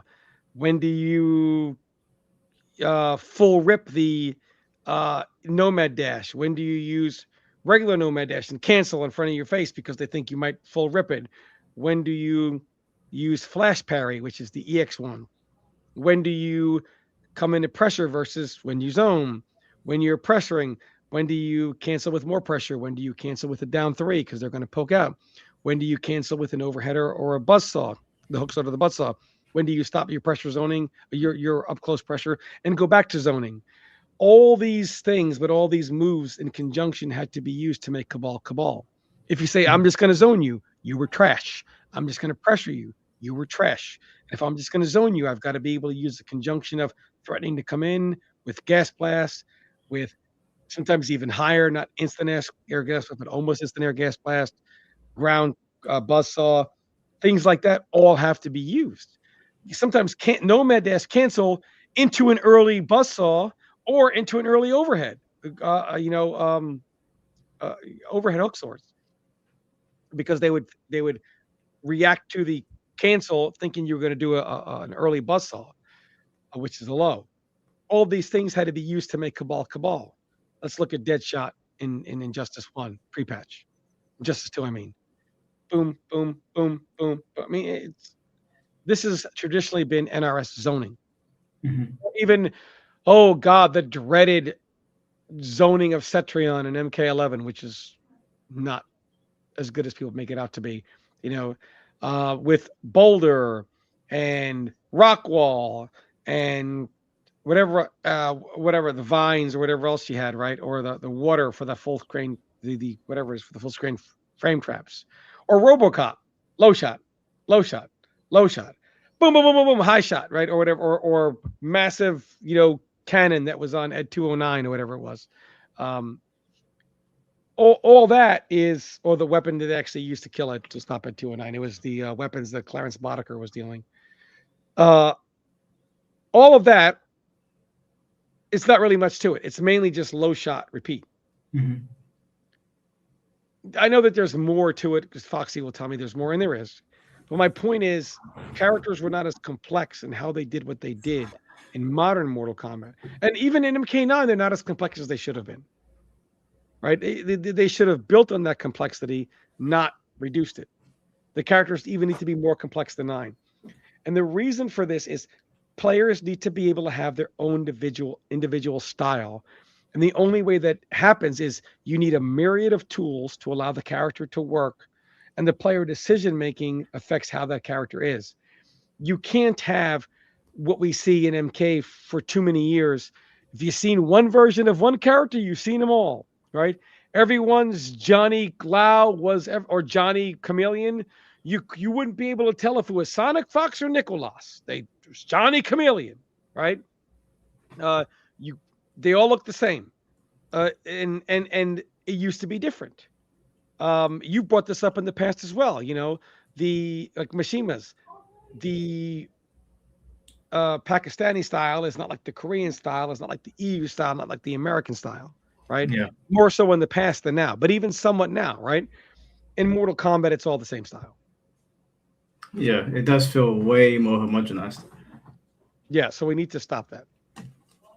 This is for you, Mike. Counter hit system. Certain moves will now have counter hit properties. This will add depth and allow moves that would otherwise not be very good or useless to become excellent under those counter hit conditions. Let me give you an example. Strikers standing for an MK9. It's a great normal, but it's shit because it doesn't go to anything. Mm-hmm. If you're standing 4 into the roll, they can block the roll even if the standing 4 hits. But if there was a counter hit mechanic, if you could do standing 4 and under counter hit conditions, then you could use, let's say, only the EX roll, right? And then double special the EX roll into the EX gunshots, right? And then combo into a restand with a standing 3. Now, it did take 2 bars, but it would be, let's say, I would even make something like that to 35%, which is good damage, maybe 8%, right? Almost 40% into a different situation, right? And it makes the move useful. And it would also go in line with my double special mechanic, right? Let me give you another example. The counter hit down 2 into with counter hit only into the super jump, 2 bars. I would make a counter hit sweep, knock the character up and back slightly, and then for another 2 bars, allow you to super jump and follow them for a combo. Wait, you make a sweep, knock them up. Counter hit sweep. Knock them like Tekken, like when they flip up. Yeah, knock them flip up and back. Oh, okay. And then for 2 bars, you can super jump. Right? Yeah, counter hits are huge. Like, not having a counter hit system in the game is so weird. You just like it's like the fireball thing. You take away another layer of depth. Like, it's just MK's thing. There's no ideally what I want MK to get to, maybe not in this game, but I want it to get to a place where counter hits are not universal. Like, well, one sweep is a counter hit into whatever, then all of them need to be that, right? I don't like that. Right? But for the sake of this game, I will do that because it's just way too much for them to do in one game. And if you get a little too cheeky with it, something's going to get fucked up. Excuse my language. Well, they got to start somewhere. They got to start building some legacy. Yeah, but for the purpose of this game, well, you know what? I feel like faster counter hit sweeps should not do that. Some characters that have a faster counter hit sweep will like say if Johnny Cage, who has a fast sweep, counter hits you with the sweep, it knocks back only to the point where he can do a shadow kick, right? Mm-hmm. But if a slower character who's got like a very slow sweep counter hits you, it's going to give them a more flip back to where you can use the 2-bar jump. Okay. Because a lightning fast 8, 9 frame, 10 frame sweep should not counter hit for a full combo, even if it's 2 bars. It should give you something, right, to be fair, but not, you know what I mean? Mm-hmm. Yep, that's what I would do. And what I have next? Counter hit conditions can also change some other move properties, such as the speed of a special in special cancel situations. So take down 1. This would be a total YOLO Hail Mary, but a counter hit down 1 would give you Injustice 1 properties, where let's say the special may need to change to be faster to be able to 2 and 1 in. Right? Mm-hmm. So take Scorpion down 1 spear. It may not work, but if you down 1 and do down 1 into EX spear, it will then allow it to combo in. Like the EX spear will just come out fast. I don't know. However it's going to work, right? Yeah. I don't want to give the counter hit down 1 necessarily more frames, right? I don't know. I would find that could become problematic in other areas. Yes. So what I would do is I would make it so in that scenario, the counter hit EX spear would just come out faster in time to the combo. Is there not a way to rework down ones altogether? They seem like they're not fun to look at either. Like from a spectator standpoint, it's painful watching someone do down one into a string. There must be a better way to implement them. Surely. What do you mean? You mean on? Well, that's because the mids are garbage. There's not that many. So the problem with down ones is, and I'm going to fix that because I'm going to put a lot more faster mids in the game. The problem with down ones is because so few characters have fast mids. Let's just take Johnny Cage and MK1. In MK1, back, let's say when Johnny had a 9-frame mid, I think they made it. Is it still 9 or did they make it 10? It's been too long. No, let's just say 9. I think it's still 9 actually. So I haven't played in a while. I'm just using this as an example. So the reason why you don't see the down one wars with Johnny Cage's like a 9-frame mid is because you can't. So what normally happens is somebody will do a move, and the mids are so slow in current Mortal Kombat that somebody will do a string, say like -2 or 3. Say you do like a string that is -3, and then you go to down 1. Now you're down 1 7 frames, which means it comes out in 10 frames, right? Mm-hmm. But if most of the mids are even 12 frames or slower, your down 1 always wins, right? Mm-hmm. So if you go to do a mid, so I do a string that has low negative frames, -3. I down 1. You do a 12, 13 frame mid, which is still considered quick. My down 1 wins. You go to do a high jab, my down 1 wins. I'm going under it. You go to throw, which is 10 frames, my down 1 wins. What can you do? Down 1 back. So you have this game where people do low negative frames, down 1, or the person, or I know because you have to down 1, my down 1, I'm going to do low negative frames, backdash, you down 1, gotcha. So now we got poke, poke, poke, poke, poke, down 1, backdash. But you don't see that with Johnny Cage. Do you know why? That 9-frame mid, I will hit you in the face every time. You're not going to do something -3 and down 1 or backdash because my mid is going to bust you in the nose. Mm-hmm. So with faster mids, that's going to change. Down ones won't be, they'll be a little more negative than -7. So even if you have a 10, 11, 12 mid, it's still going to be able to do something, right? But it just prevents this poke, poke, poke, poke, poke, poke, poke, down 1, backdash. It's because in scaling down the speed of these mids, now down ones are just obnoxious. That's what the problem is, which again, I addressed, and I would bring back faster mids more across the board as opposed to, So do you think that's why, like in Virtua Fighter, the down 1 is not as much of a problem because of the mids? Yes.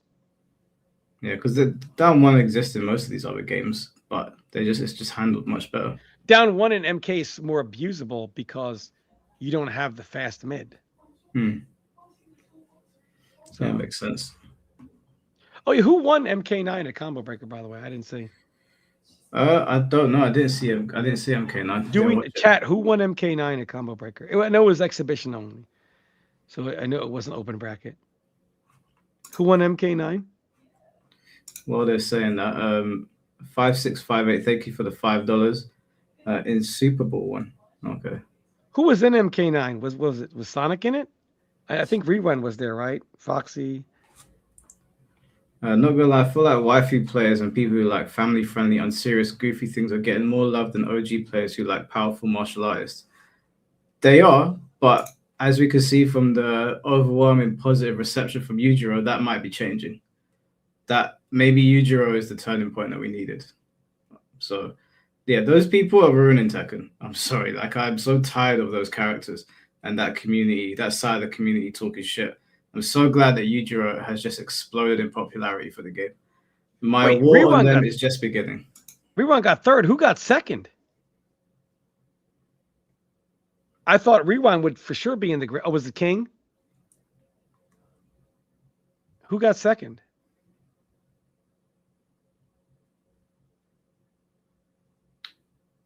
Biggs.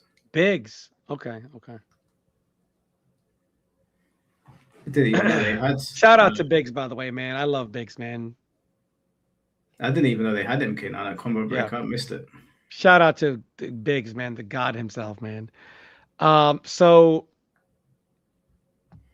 again, like meter is just going to be used to enhance many situations, including counter hit situations. It goes beyond everything that I gave. I just wanted to give you guys the gist. In my 100+ page Google Doc, I've got a million examples of this. And it's also going to tie into the combos. Another example of some moves, a lot of moves that would otherwise be useless will have a lot of these counter hit properties, which is what I'm going to do, you know.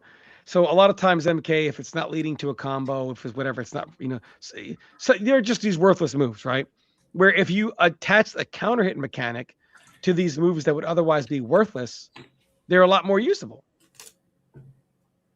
So that's what I'd be looking to do as a way to take moves that would otherwise be useless and make them usable and give them a purpose. That's, you know, like let's take a striker again. If like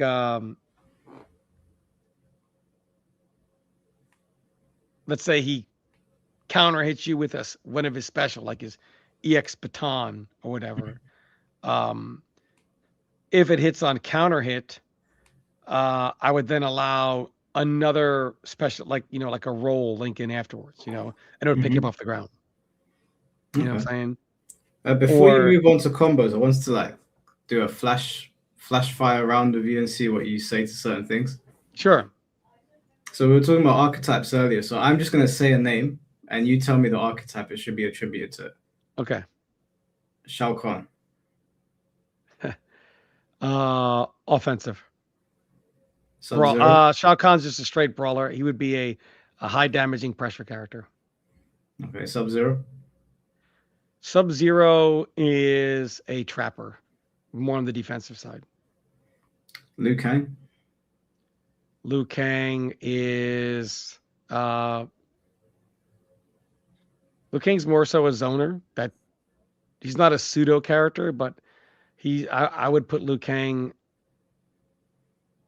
He would be good up close, but it doesn't make him offensive. You see, Liu Kang would kind of be that in between keep away character almost. You know, these characters can also be offensive. They don't have to be defensive. You know, just because you have a fireball doesn't mean you're a zoner, right? You know, Mortal Kombat having a fireball doesn't make you a zoner. Yeah, he can technically zone, but Liu Kang would also Liu Kang's more of an in between character, which it's not a. People will say, well, you said no pseudo characters. It's not necessarily a pseudo character. Liu Kang is not going to have. I wouldn't give Liu Kang like plus strings or anything like that. You know, it's tough. Which Liu Kang are you talking about here? You mean the way I would make him, or yeah, this would be currently? Liu Kang. Oh, because currently he's a hybrid. That's what I'm describing. Yeah, well, what would you make him? Oh, my Liu Kang? I would make my Liu Kang a cancel character. It's like the MKX style that Ninja Killer used. Yes, I would make my Liu Kang a cancel character. Okay. What about Noob Saibot? Noob Saibot, I would make Noob Saibot a zoner. And lastly, for now, either a zoner or a trapper. I might make him a trapper instead. Yeah, I think he'd work better as a trapper as well. Last one for now. What about Human Smoke? Keep away. Keep away. Okay. I'd make him a keep away character. I thought you were gonna say like mix up. No. All right, cool. We'll jump into combos now. Keep away meaning I would allow his teleport to function like the MK3 one. Oh, you wouldn't have to. You would just hold down with teleport, right? But I would make Human Smoke be more of a keep away for sure. Or would you let him keep his teleport that counters zoners? Yes. It's pretty good teleport. All right, cool. Let's jump into. Oh, combos. You mean his shake? Yeah, the shake. No. You wouldn't let him keep it? No. Damn. It's one of the coolest things about him.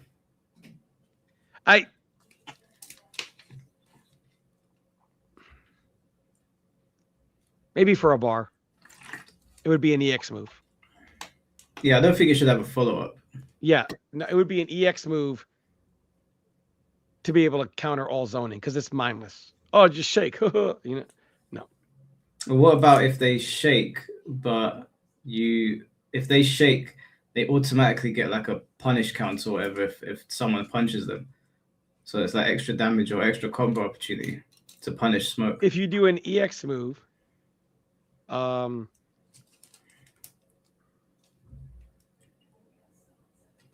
this is tough to do with the combo because I would need to give it a different reaction for a projectile than I would a normal. Yeah.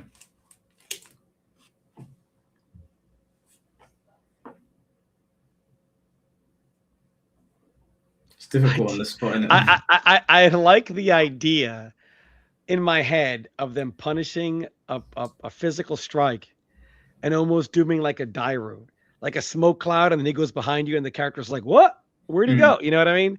I like that idea.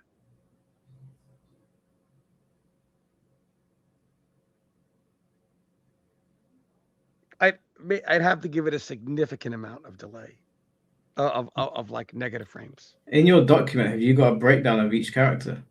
Several of them, not all of them though. No, okay.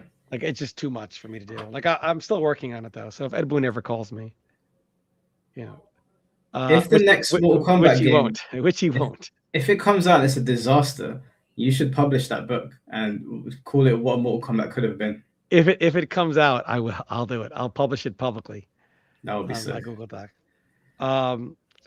For blocking, combo attacks will no longer cause a block slowdown. All moves will be fluidly blocked.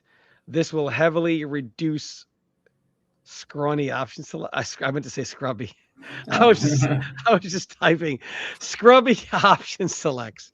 In MK1, in MKX, a lot of these OSs came out on, and we still see them to this day as that feature is still somewhat in the game. This is the Paulo Garcia special, to where you block moves that causes a little more of a delay between hit to hit.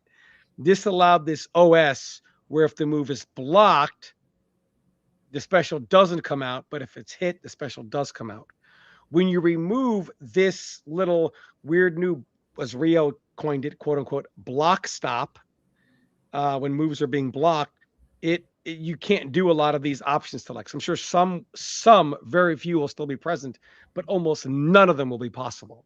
I would do that, which removes a lot of the scrubby ones. Okay. Combos, I meant to say, I'm a terrible typer. Combos can be very damaging, but won't take 45 seconds to do said damage. One of the biggest things Fate has always talked about, I don't care if you're a casual, you can be a pro, whatever, nobody wants to be stuck watching the combo for 45 seconds to a minute. You can do big damage, but nobody wants to feel like a bystander while they're playing the game. Combos will be very fast, very fluid. It's not going to take 45 seconds to take 50% if that's what the combo does. That is absolutely ridiculous. There's some combos that are like 45 seconds to a minute long. I think I sent you one time, a clip, Mike, of like a Gearus doing like a combo for a full minute. Yeah, that did like 75% or whatever. I mean, a full minute? Who the hell wants to watch that? I would sit there and deal with that. Imagine a commentator trying to commentate that. Like, absolutely not. String combos, we all know the string combos that are in the game, will remain, but the follow-up moves in strings will be sped up. Sometimes you have this little thing where like strings are, and the next line goes, some strings will still have follow-ups that are slower, but this is by design, not something present in all strings by default. And many players, King, Burrito, Voorhees, etc., have said they just feel like these strings are slower and clunky, like it's move and then next move and next move. They don't feel fluid. They don't feel quick. We're going to change all that. If some moves should be a little slower in between based on the move, the string, etc., but these are by design, not something that's overall like every string like it is now. Mm-hmm. And last but not least, something people don't like to admit, skill sets matter. If all things listed are implemented properly, all individual player skill sets, they will all be present in the game, allowing for a much broader and larger player base. See, we hear things like, well, Sonic does that. Why don't you? Not everyone has Sonic skill set. The day fighting games transition from all offense to CVS2 stand across the screen for 99 seconds is the day Sonic Fox is a good player, but not Sonic Fox. Because while he would be good, it's not in his skill set. It is, but not to that level. You know, not that he's including. Let me put it this way: Sonic Fox. If I were to take, let's say, does anybody know who the player Cool Kid is? Have you ever heard of Cool Kid? Yeah, the Alex player. And the Ferrator player. Remember from MK? Ferrator? He was I Ferrator. know a Cool Kid from Street Fighter. I don't know if it's the same guy. But he was an Alex. He was a Ferrator player. The black guy. Before. Yes. Yeah. So before Street Fighter V, before Street Fighter V came out, let's say Street Fighter V is getting ready to come out, and you only know Cool Kid from MKX chat. If I were to say who was going to be better at Street Fighter V, Cool Kid or Sonic Fox? Who do you think people would say? Sonic Fox. Yet Cool Kid beat Daigo. Not current Daigo. Daigo in 2015. 11 years ago, Daigo, and made top 8 in Street Fighter V with Alex. Or Abigail, I believe, right? Yeah, he played grapplers, yeah. Okay. Sonic Fox, and I mean this respectfully, has no shot of beating Daigo at anything Daigo plays 11 years ago. I don't care. Sonic Fox could have quit every game and played Street Fighter V 20 hours a day. He had no shot of beating Prime Daigo. None. Zero. Is it because Sonic Fox is not a better fighting game player than Cool Kid? No. But Cool Kid's skill set translated better than Sonic Fox's. It does not mean he is an overall... By the way, let me call out the MK community right now. The MK community, which has claimed, Mike, to be sick and tired of the little brother treatment that they get from the Tekken and Street Fighter community. Yes or no? Correct. So if for Sonic Fox to beat Daigo, it would be a monument. 11 years ago, Prime Daigo, would be a massive thing, would it not? Yep. And if he did, they would bring a statue, and there would be no argument that he is the greatest fighting game player of all time, correct? Yep. And Mortal Kombat players can say, you always make fun of us. We're this, we're that. But look what happened. But because it was Cool Kid, also a Mortal Kombat player, they say, oh, we don't want to talk. It was Sonic. It wasn't Sonic. Cool Kid really isn't supposed to do that. The NRS community, if it's Sonic, builds a statue. If it's Cool Kid, they forget about it. In fact, when Cool Kid said to me, in this very ring at what was it? Combo Breaker, I believe. The first Combo Breaker for Injustice 2, Cool Kid said to me, I'm not going to play Injustice 2. I'm going to play Street Fighter 5. I just don't like how NRS does its neutral game, its footies, its whatever. And when I brought this up to other players, they laughed. They said, ha, ha, ha, ha, ha. Call me when Cool Kid beats Daigo to make top 8 at EVO. And as it turned out, he did. But you know what the MK community does? Oh, let's just forget we said that and that didn't happen. The MK community, typical. When somebody we don't like is wrong, call them out and crucify them. Oh my God, do we look stupid? Oh, let's forget it ever happened. Well, why is that? Why is that, Tom? What are they protecting? That's just how they are. But do you know where it like came from? The same way a good friend of mine, the great CD Jr., he didn't like Injustice 2. So he was an unbelievable player in MK9, didn't like Injustice 2. And they were like, haha, can't adapt, can't learn, can't play. The NRS community proclaimed the death of CD Jr. He will never be on top again. He cannot adapt. Then he goes and wins Evo for Killer Instinct. You know, now a guy that they said would never be in the top again is now a world champion. You know what they say? Man, he's just beating a bunch of new fighting game players. Who did he beat? Justin Wong. What new fighting game players? What the hell are you talking about? You know, this is how stupid. And I don't, again, I've turned my life over, so I don't want to brag on the NRS players here. But it's just stupid. It's just stupid talk. Ridiculous talk. How do you think they break away from that mentality? They have to realize skill sets matter. Something that I was great at in MK9 is there were many people anyone who I've ever beaten, far better than me. I mean, Kerbo used to brutalize me in casuals. Far better player than me. M2 Dave's cousin, Master D, far better. Even people don't know who that is. Anyone, even King, far better than me. Far, and I'm not even in the guy's league. How'd I beat him in 2 tournaments? Or anyone I've ever beaten? Because I look at it like, you are better than me at 1,000 things. Now, on paper, this player is better than me. He should beat me. But there are 2 things I'm good at where the Lord himself will not beat me.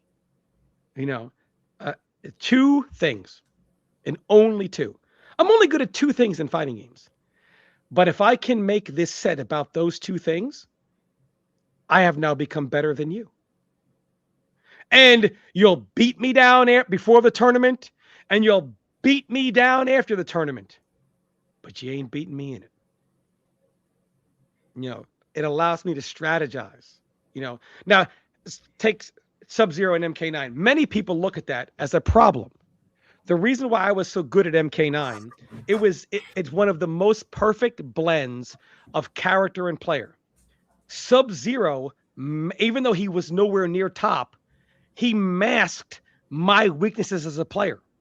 So his strength as a character complemented my weakness as a player. And my strengths as a player complemented his weaknesses as a character. Which the MK world says, well, that shouldn't be. Just take it away so we can take advantage of your weaknesses, right? Those blends of characters of player skill sets going up against blend with skill sets that are in the game, in the system, in characters are very important. Skill sets matter. To the average MK player, well, that's scrubby. Why should I be able to take advantage? I should be, the character is masking whatever. But the character itself is not very good. My strength as a player. First of all, my strengths to get around zoning immensely complemented Sub-Zero. Anyone who has ever played me will tell. You know why else I loved MK9? Let me tell you why MK9. I'm not trying to say why. This is one of the good things. MK9 has a million bad things about it, and it's got some good things. I'm not going to say it's the best MK game ever. I'm not going to say it's the best NRS game ever. Like every game, it does some things great, and it does some things absolutely terrible. In fact, some of its bugs, it probably wasn't even really fit to be a competitive game. But let me tell you what it does right. There is a player, I'm not going to say his name because people will say I'm prop fishing, who is an amazing MK player. So we don't do vague posting around there anymore. You got to say his name. an amazing MK player. Sonic lost to this guy every time.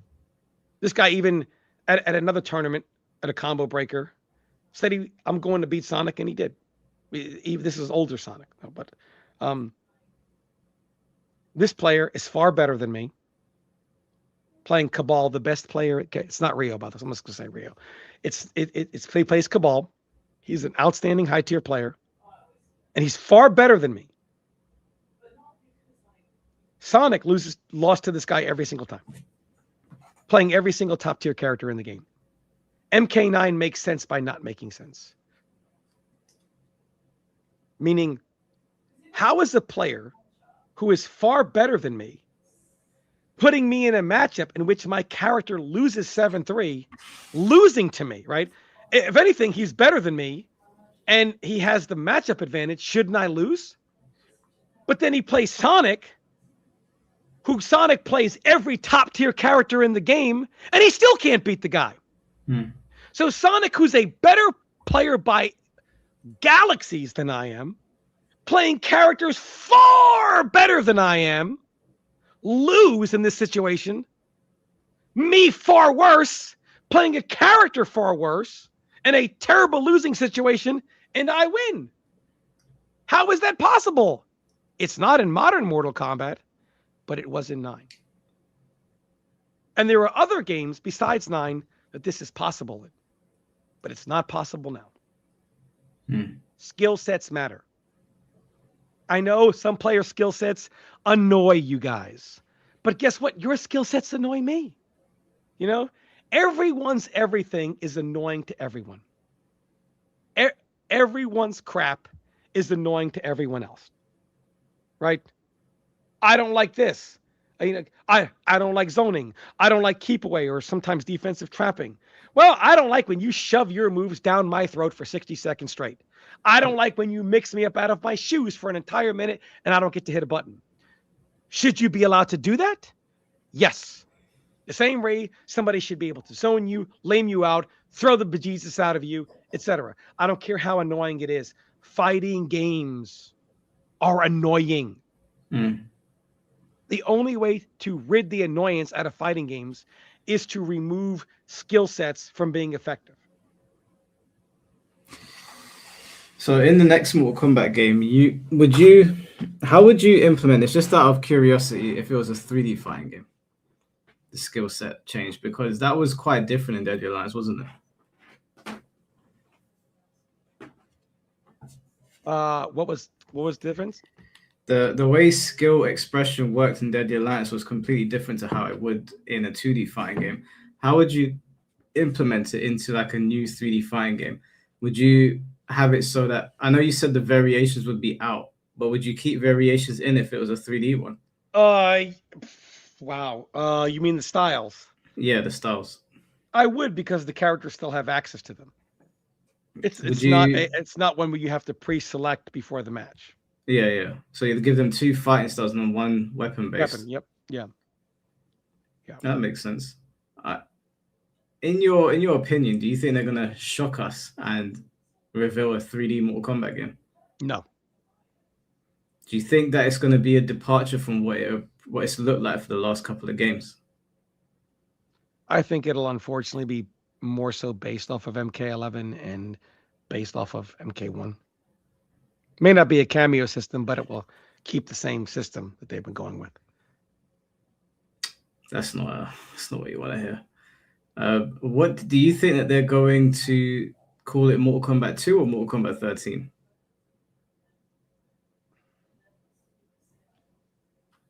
I think Ed Boon's going to double down and call it MK2. You don't think that, given the feedback from both the movie, like how it's been positively received and how MK1 got negatively received, they might think, let's go back to our original timeline? No. Ed Boon doesn't know. All he hears from the shills are, these are haters. This is not real criticism. They just hate you. They hate Mortal Kombat. What has it been like for you since you've not been on Twitter? Have you still been communicating with anyone in the MK community? No, not really. And what was it on this document that you left? Because you said that it was a 100-page document. What was like the Oh big things man, that you there's left so off? much from characters to, like, I had some ideas for characters on there. More in-depth talk on these systems, exactly how they would work. Just like the count. Oh man, there's just so much in Here's a there. question for you. If you were to make a brand new Mortal Kombat character, how would you design them in terms of gameplay?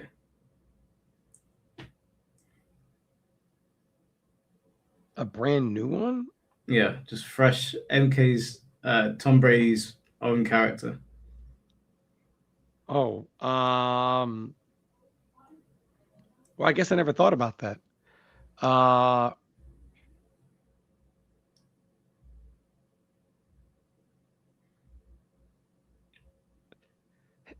I'd probably be busted because obviously I'd wanted to use every mechanic in the game, right? But those characters end up being.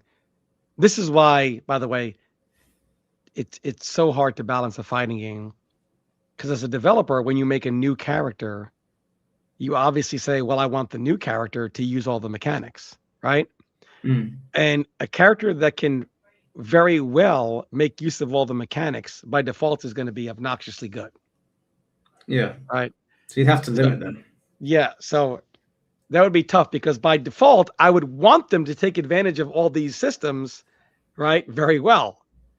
But in doing so, they're going to have a leg up on some characters that may take advantage of some, but not others, you know? So I'd probably make them a defensive character, probably even though I'm not a zoner, probably as a zoning character. Um, gosh, I don't know what kind of character I would make. Like a brand new character. Yeah, brand new character, never been seen before. I'll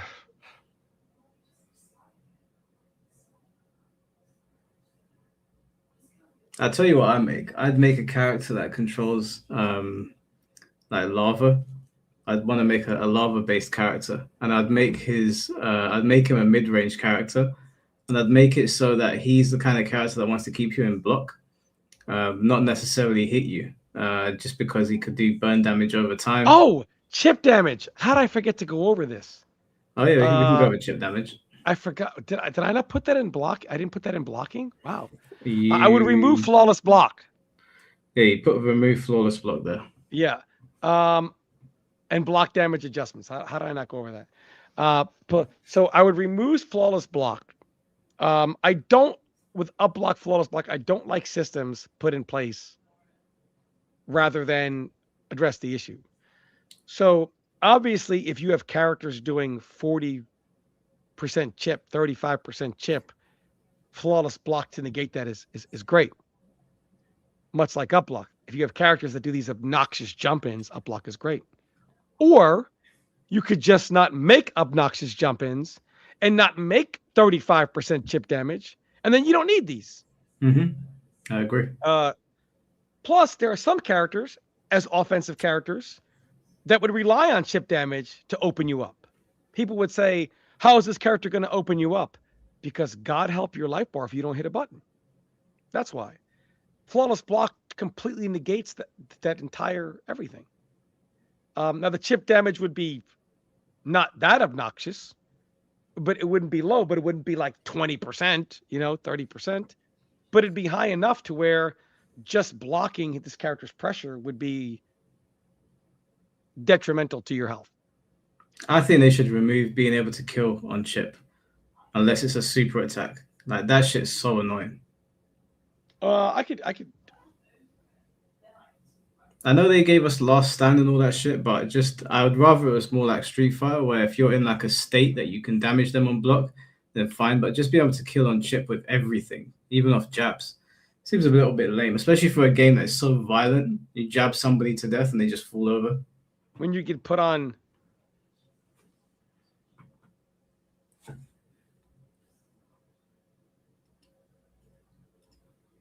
When you get put on danger.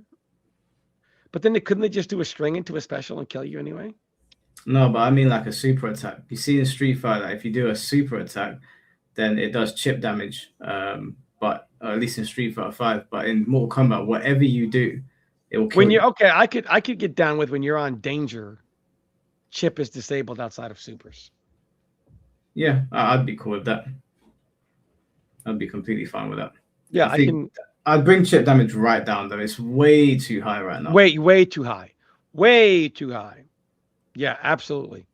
That's with things doing 30+% chip. What are you smoking? No. Yeah. It's been bad in all Mortal Kombat games that I've had it. Well, literally all of them, including MK. To me, 7 to 8% would be on the most extreme end. Mm-hmm.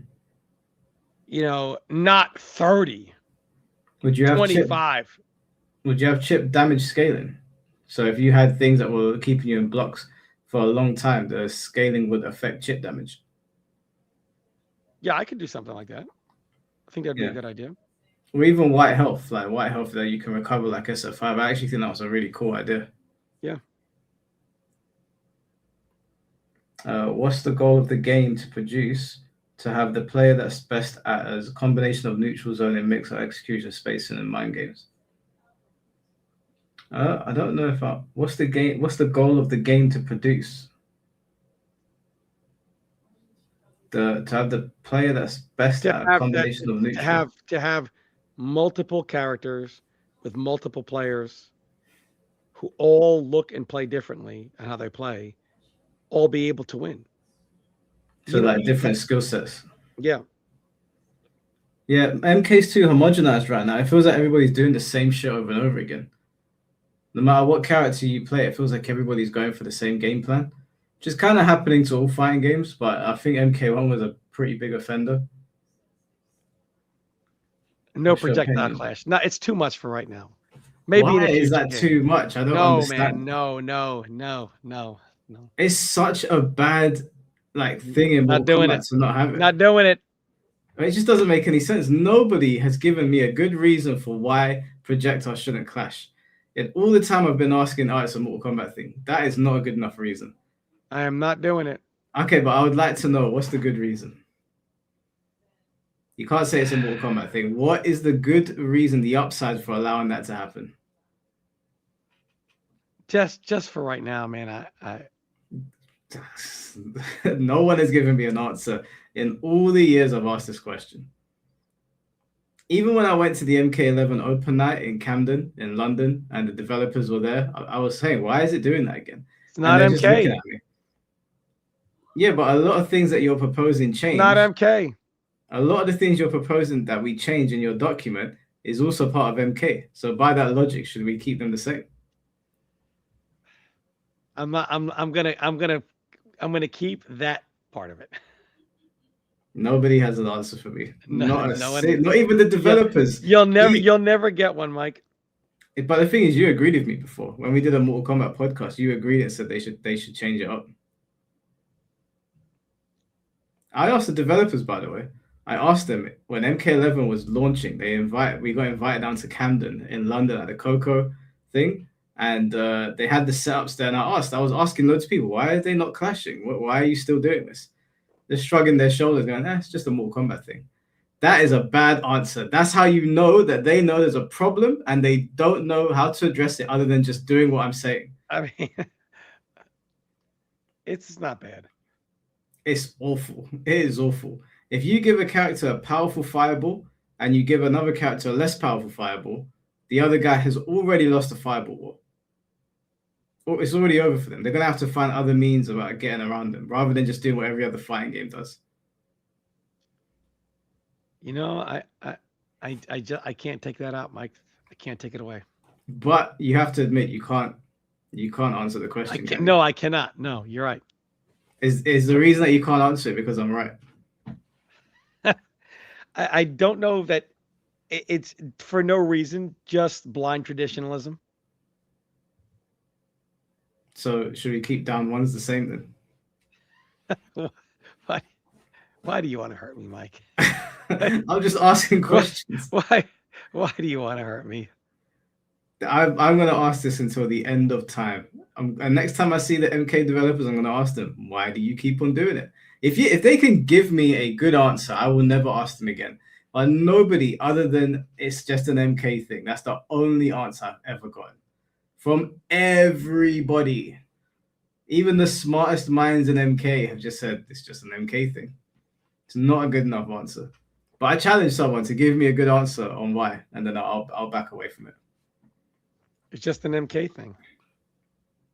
It's a terrible, terrible, terrible. What would you do to throws then? Would you still make it so that they you can just duck them and then punish? Yes. Do you think that? Actually, I don't mind throws being duckable and then punished. I think that's a pretty good thing, actually. Is the reason that you don't want to change it, Tom, because Sub-Zero benefits greatly from it?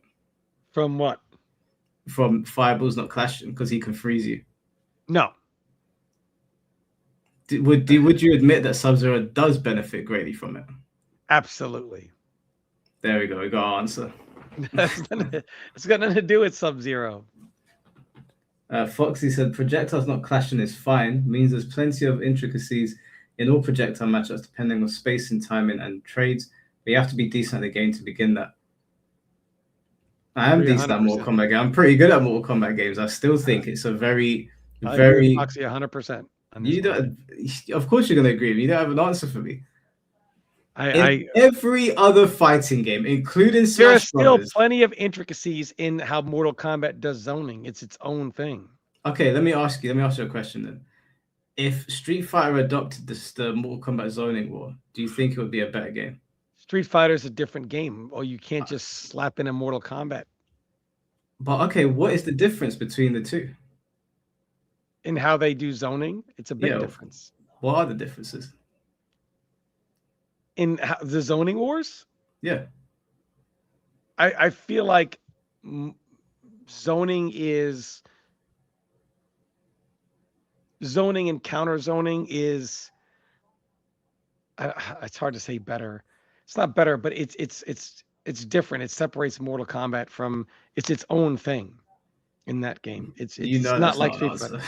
Well, I mean, like, a lot of fighting game zoning battles are very similar to Street Fighter.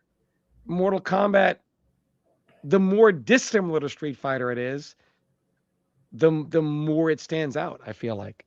Yeah, but what I'm saying is that all fighting games follow the same rule in that regard. All of them. MK is the only one that doesn't. But there's no actual feature in MK that makes it different to those other games. It allows more projectiles to be viable. It allows more characters to partake in zoning wars that otherwise wouldn't be able to. How does it make more projectiles viable? Because in certain fireball walls, just some characters just going to have a better projectile. That's it. Whereas with MK's trading, even if you're losing the zoning war, the life is still close. You can still zone while approaching. Some characters that are in zoning can still counter zone and still get some form of damage while they're trying to approach and close, which is not the case in Street Fighter. They just cancel out. Foxy said, and the better zoner is just going to be the better zoner. He said they mostly have horizontal projectiles. MK has a lot more angles, speeds, variance. Sure. There's still no reason why ones that are angled can't clash. Depends on the angle it's coming at. If something comes from underneath you, I obviously don't expect one that's traveling horizontal to clash with it. But I'm sorry, but if you had an ice ball and a fireball and they clashed, that's better than the fireball going through the ice ball. And it's not the same as C4, okay? Respectfully, it's not the same because I've played MK all my life and Tekken. C4 hasn't played Tekken all his life, so he's asking more questions. He's curious. Whereas I've played both. I've experienced both. And it's just not better. But we can move away from it. It's not a problem. MK can be its own special snowflake, as we said. For whatever reason, I'll throw a Hadouken in Mortal Kombat and it will just pass through. And somehow that's more intricate than if it didn't pass. That's fine. We can move away from it. No problem. What would you like to cover next, Tom? That's all I got, man. Any questions? So you did this from like a 2D perspective, yeah? Yes. How comes when you prefer the 3D era? How comes you decided to do you believe that 3D is done? Unfortunately, yeah. I think MK Deadly Alliance was an anomaly. I think it was more luck than anything else. And I don't know if they can replicate it unless they bring in somebody who knows why it was so good. which they would never do. Do you guys have any questions for Tom's document here on like how Mortal Kombat's done? Oh, it's about the music ready. The music, we'd have like a jukebox. I'd call it Dan Forden's Den. You can pick any song from any Mortal Kombat game, and of course they'd be new. I'd call it the MK Club with a K. Oh, you just go in and listen to music. MK Club, that's a good one. Yeah, I like it. Yeah, because I don't trust them to make good music anymore.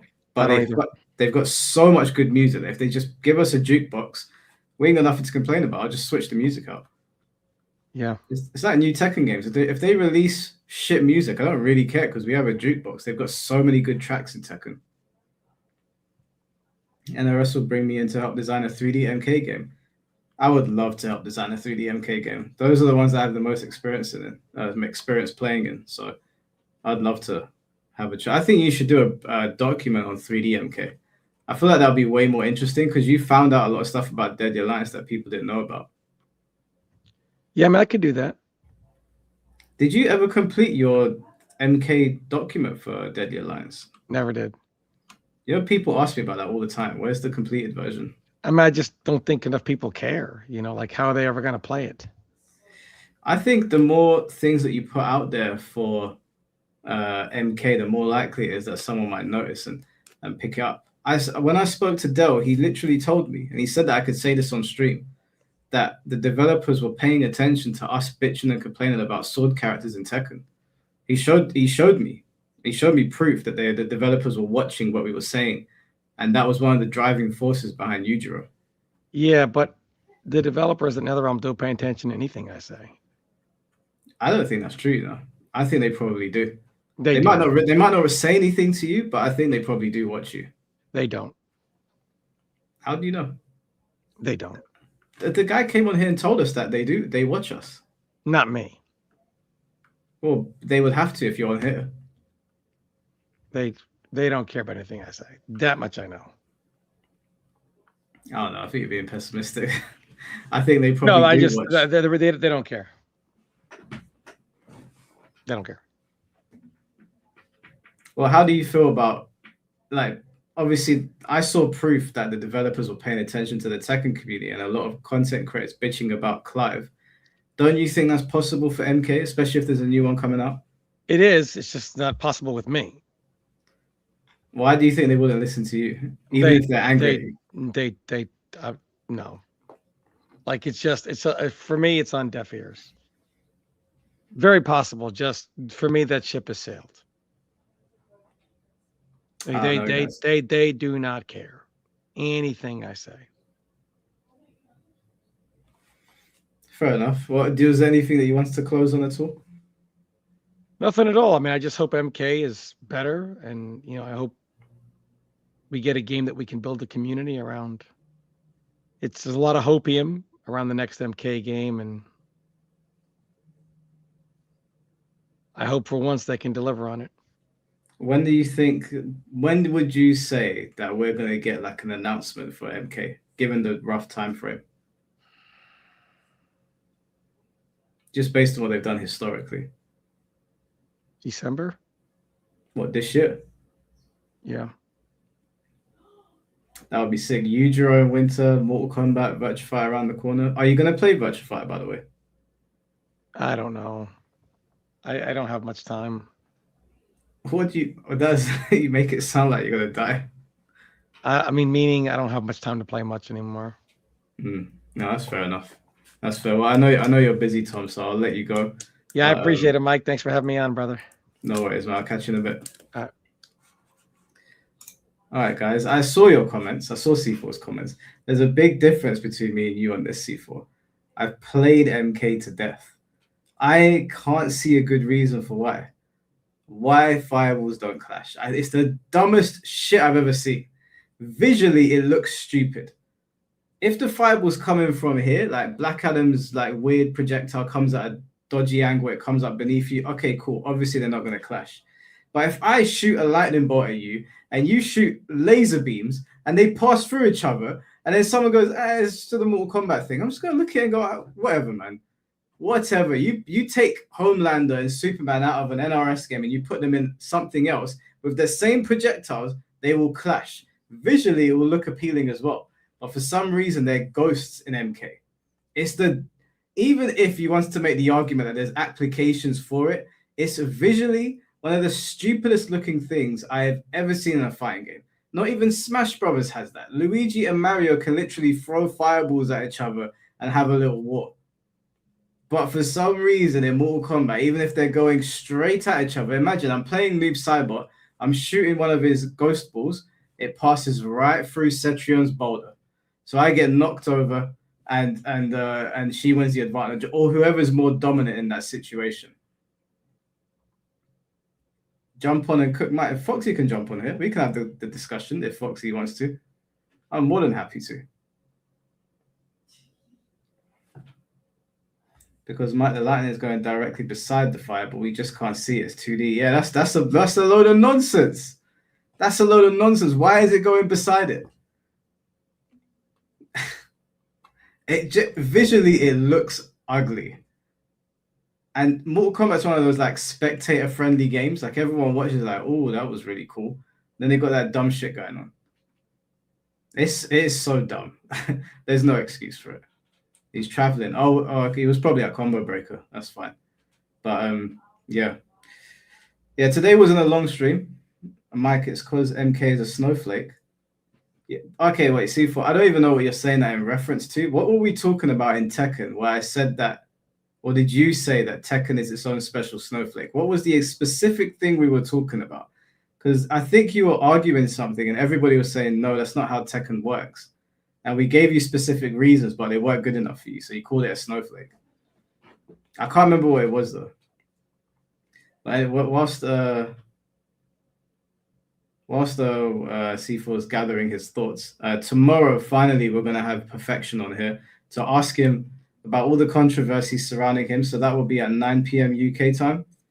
And then on Wednesday, I'm going to try and do a Tekken talk around Yujiro. And invite people on, because I don't believe that there's a single person that is advocating for Tifa to be in Tekken 8 that can give me 5 to 10 reasons why it would be good for Tifa to be in over Yujiro. I do not believe a single person is going to come in here and say anything of worth other than they like Tifa, which is not a good enough reason.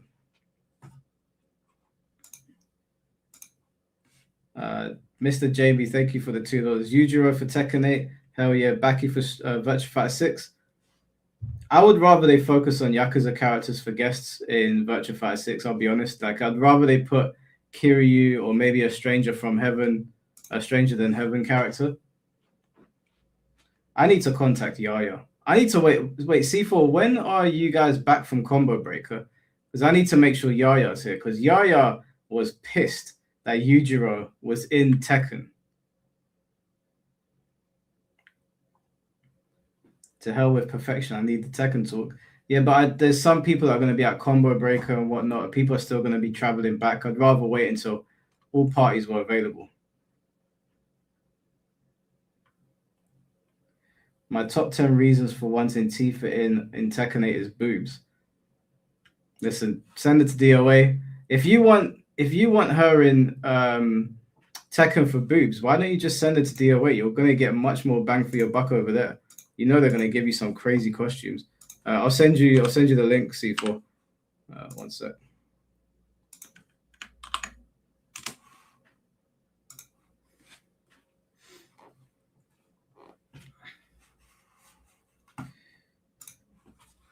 Mr. Jamie, thank you for the $2. I meant if they decide to add the third party in Virtua Fighter 6. If they decide to, I'm never going to be mad at Baki being in a fighting game. I'd never be mad at that. But yeah, I would just rather they kept their resources on their own Sega IPs, because they've got so many. Tifa makes more sense for Dead or Alive out of all the games. Have any of you guys seen Dead Fantasy? I know it came out years ago, so some people might not have seen it, but Tifa makes way more sense for Dead or Alive than Tekken or Street Fighter. Way more sense for Dead or Alive. The law's already there. Yes, bro. You're right, mate. Are you still in Chicago? Yeah, I've got a flight at what, about 6 hours, 5 hours, 6 hours. Okay, nice. Well, so what are you doing now? I can hear the birds chirping. I'm outside the hotel. Chrome's doing he's doing footage editing and stuff. So I was gonna leave him in peace. Okay. All right. How was it? How was Combo Breaker all in all? For me, it was sick. I got to commentate. I got to play Tokon. That was the mission, and that got completed. I smashed some heads together. All the content creators can't touch me. So yeah. So you beat everyone. Everyone that I played, yeah. Oh, fair play. What is Tokon? Does it feel better than when we played it last, or is it the same? It's got the same fun factor. They've changed one or two things. They've added like an extra button that I think's kind of dumb. Don't know why they did that. But you've got an assist button and you've got a switch button, like a tag button. Okay. I think it's bad, but everyone says they seem to like it, and I'm like, okay, cool. When you don't have a throw button or a dash macro, then oh well. But when I spoke to the lady, she said she might make an option. So, but other than that, yes, it's still the same sort of like fun, flashy game. Throws are pretty stupid, but yeah, other than that, it's really good. Okay, and what, I can't remember if you told me. I think you said you weren't, but did you hear the reaction for Yujiro? No, because I don't know if you saw the tweet that Finn did about the artist. Tweet. All right, he tweeted about an artist, and I was looking for the artist, thinking, "Oh, I've got time to do this because second's just about to start." So I was in the other room when it happened, and I heard the roar, and I was just like, "Oh, I don't know, maybe fucking Invincibles has just finished or something, grand finals." So I heard it, but I didn't know that's what it was for. So I completely missed it, which is kind of upsetting considering I was there and I could have seen it. But I don't know why they did the announcement before the top 8. That's so weird. They always do that in Tekken. I don't remember the last time they haven't done that. It was really abrupt because we used to have Harada and Murray walk out on stage and they would like talk to us for a bit and get everyone ready. But as soon as the stream came on, the trailer started. So like everybody had to lock in straight away. Oh my, to me it seems a bit backwards, but I don't know. It seems a bit weird. I think it's a bit back. I think they should have done it before at least grand finals or maybe just after or something like that. Yeah, that's what I was assuming. Like I was getting ready to go when it was top 3 or something. I was gonna like get my camera and just wait. But yeah, kind of sad. But Finn's gonna be happy, so I guess I pleased the dragon. That's a good thing. Did you see Yaya there? I did see Yaya, but we didn't get to play anything, which is kind of upsetting. Yeah, he was next to me when we was playing Tokon, so. Okay. Yeah, he was playing. I think someone called Zeta Slow. I think that match. Yeah, that match is going to get uploaded. I think Yaya got smacked up. He sounded pretty mad. Zeta's a good player. I played him on Bleach, I think. Did you? What was I going to say? Did you? Have you? What is your sort of like reaction to Yujiro being in the game? Because I've seen that most people seem happy, but there's some people that are really pissed. As a non-Tekken native, this is the closest, other than putting the Fang in the game, that would get me to play the game, because it sounds like everything Tekken is meant to be. Over the top martial arts, like it's. I'm sure I said this when you was talking about it the first time. It's like, yeah, that makes the most sense. Baki or Kengan, it's almost stupid that they're not in the game. Yeah. I've been. I mean, obviously, because you've been on the podcast multiple times, you've heard me say Yujiro over and over and over again. Yeah. To see that, I felt like I'd been seen. Like I felt like someone listened to me. It's. I mean, yeah, you've been cosplaying your Fang as one, right? As a Yujiro. So. Yeah. Whichever fighting game I'm playing now, I'm always looking for customs to make Yujiro. I don't know if they ever saw any of my protests. I tweeted Harada a bunch of times about Yujiro every time he asked who would you like to see as a guest. So a part of me feels like I was taken into consideration. That's at least my headcanon. But yeah, man, I feel like Tekken now has new life. It's not going to fix the problems of the game. The game's still got bare problems, but at least I can play a character I enjoy now. Yeah, I think I would, if I was a Tekken player and anyone was mad about Yujiro being in a game, I would say with my whole chest, you're not a real Tekken fan. I would probably say that. Yeah, I'm going to be flaming people when we do this Tekken talk. People that are complaining, I've got some choice words for some people. I can't wait to get them up here. I'm going to take my fucking victory lap now, having to suffer through Mierizo and now Kunimitsu as well, and then them taking the piss out of me of Roger and putting Marduk's get up on him. I mean, the apology's accepted. This is a more than satisfactory apology, so I'm not mad at them anymore. But I am going to come for it. All of these lolly lovers, all of these Mierizo fans, all of these schoolgirl enthusiasts, I am coming for all of them now. And not only that, I'm going to make sure I get good at this game. I'm going to make sure I get good at Yujiro just so that I can dunk on them even further. Do you think they'll actually pull up? Or do you think they're just the Twitter guys that say Yujiro is a bad pick will never defend it? I think because we've invoked Tifa's name, I think the Tifa enthusiasts, they love them some Tifa. I think they're going to come out and support wifey. Okay. Because I am going to denigrate your wifey, guys. So you better protect her. I'm going to denigrate your wifey. I'm going to tell you exactly why she doesn't belong anywhere near Tekken in any universe. So the Tifa Brigade, you better come strong. I'm coming for your girl. And I'm going to make sure Yaya's here so they can hear everything I'm saying. Because he tweeted out and he was pissed that Yujiro got in the game. And I literally texted him and I said to him, that was the tweet, Yaya. This is the tweet that gets you killed. And then I put ... in Minecraft. But I was like, you are so close to I'm so close to catching the case with this guy. Wait, and he wasn't trolling. You know how he is on Twitter. Was he being serious? No, he was being serious. He was not happy that Yujiro is in the game. Wow. Yeah, I didn't see him after the announcement. I saw him Saturday, but I didn't see him on the Sunday. Yeah. So, yeah. I'm gonna get him. That's a crazy take, bro. That is a crazy take. I couldn't do anything before because the waifus were winning. They kept putting waifus in the game, and I was like, fuck, I can bitch and complain, but they're just gonna point and laugh. And now we've got the strongest creature on earth. Now I can finally go back. I feel vindicated. Demon back.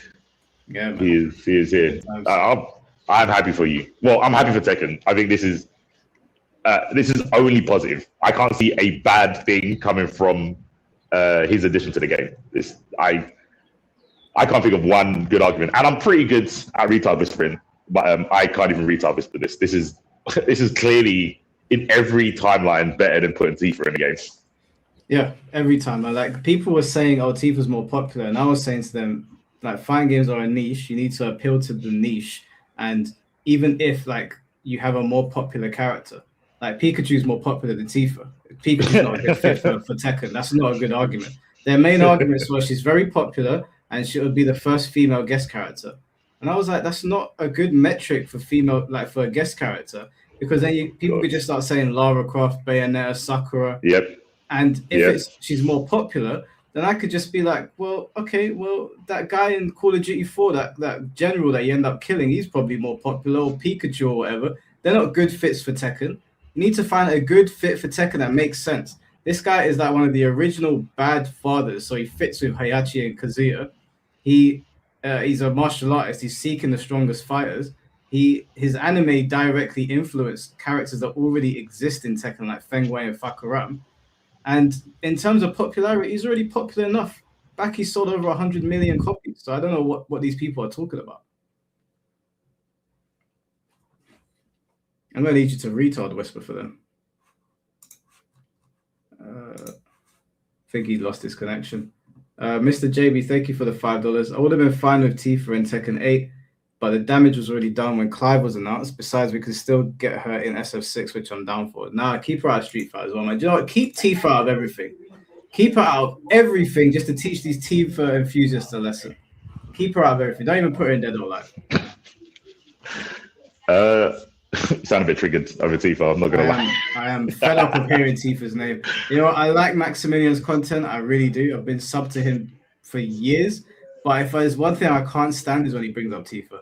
I literally sit there going, oh my God, if I ever get on a call with this guy, I hope that they put Aerith in. Is her name Aerith, the one that got stabbed by Sephiroth? I hope she gets put in over Tifa, just to upset the Tifa fans. That's how little I have consideration I have for Tifa now. Well, I'll have my popcorn there because all those arguments sound stupid. I would say, oh, cool, just put Zelda in the game then. She's probably, no, actually 100% more popular than Tifa. Everyone knows Zelda. And she would be the first girl in there, but obviously that's not a good fit for Tekken. So, yeah, dumb arguments. I want to see Yaya defend this bullshit. Yeah, I'm going to ask them to give me, I want concrete reasons why. And you can't say boobs and you can't say first woman. Those are not good arguments, okay? We are not turning Tekken over to Gunas. We will not relinquish it. That's it. Reclaim your game. Do you know what another bad argument is that they're using? That Yujiro is a rapist in the manga. Oh my! I'm like, okay. First of all, they keep on bringing up that he raped his wife. I'm like, yes, he did, but he doesn't discriminate. He also raped a man in the cabin, right? First. Whoa, Mike! Whoa! Don't. He did. Don't ever type that. I know the facts, but that's not a defense, right? No, I'm not saying it's defense. I'm saying they're saying that he's a misogynist now. I'm not. He's an equal parts piece of shit. But what I'm saying is that he. Oh, did you not know? Yeah, if you read the Baki manga, there's a lot of shit in there that's crazy. He's an equal parts offender. But what I'm saying is that Kazuya is genocidal. At the beginning of Tekken, he literally tells people, if you don't enter my tournament, I'm going to blow your planet off the map, right? So if you're pissed off that they're putting Yujiro in the game, but you're not making the same arguments for Kazuya, are you telling me you're okay with genocide? Mike, don't do this. No, I'm having this insanity. No, you're insane. You can't win this. You can't defend great with genocide and say, oh, well, at least, but because this is fine. Let me try and read back what you just said in like shorthand, right? You said, oh, yes, he is a rapist, but he rapes everyone. That's literally what he said. No, that's not what I meant. What I meant was because they were trying to make her like he's a misogynist, that we need to stop putting characters in this game that are doing nasty things to women because they were talking about Marduk, because Marduk did something to Anna. And I was saying to them, yeah, but you got half the story. I understand that me giving them more lore on this makes Yujiro look even worse. But all I was saying was that he's an equal. He gives it out to everyone, basically. That was all my point was. Okay, it doesn't make it better.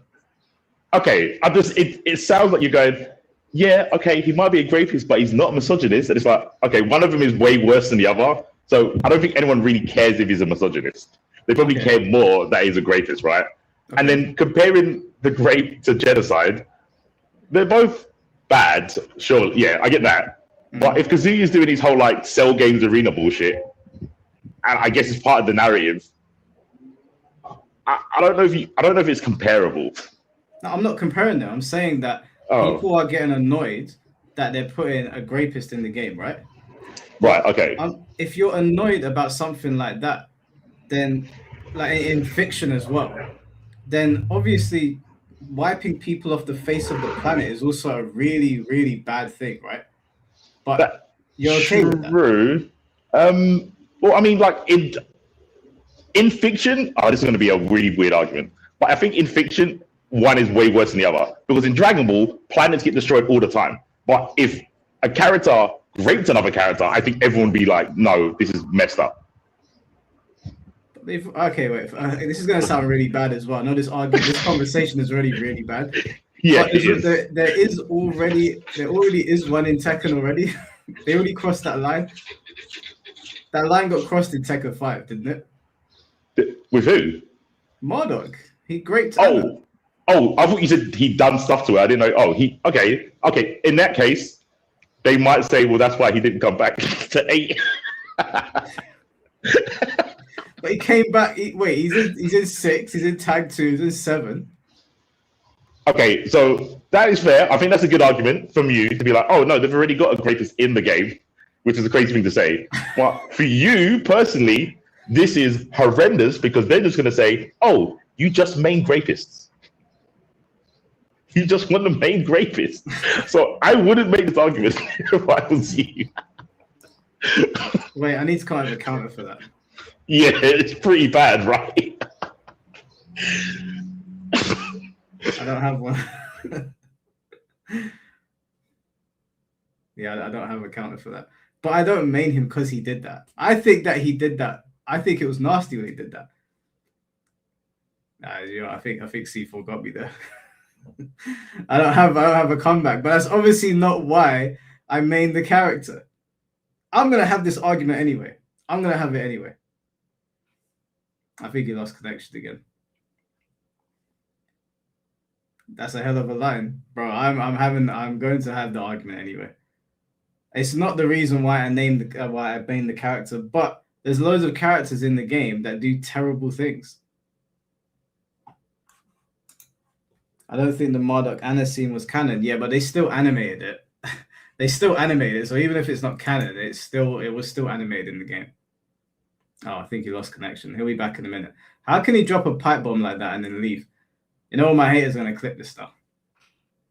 I'm going to fight all of them. I'm going to fight them on this.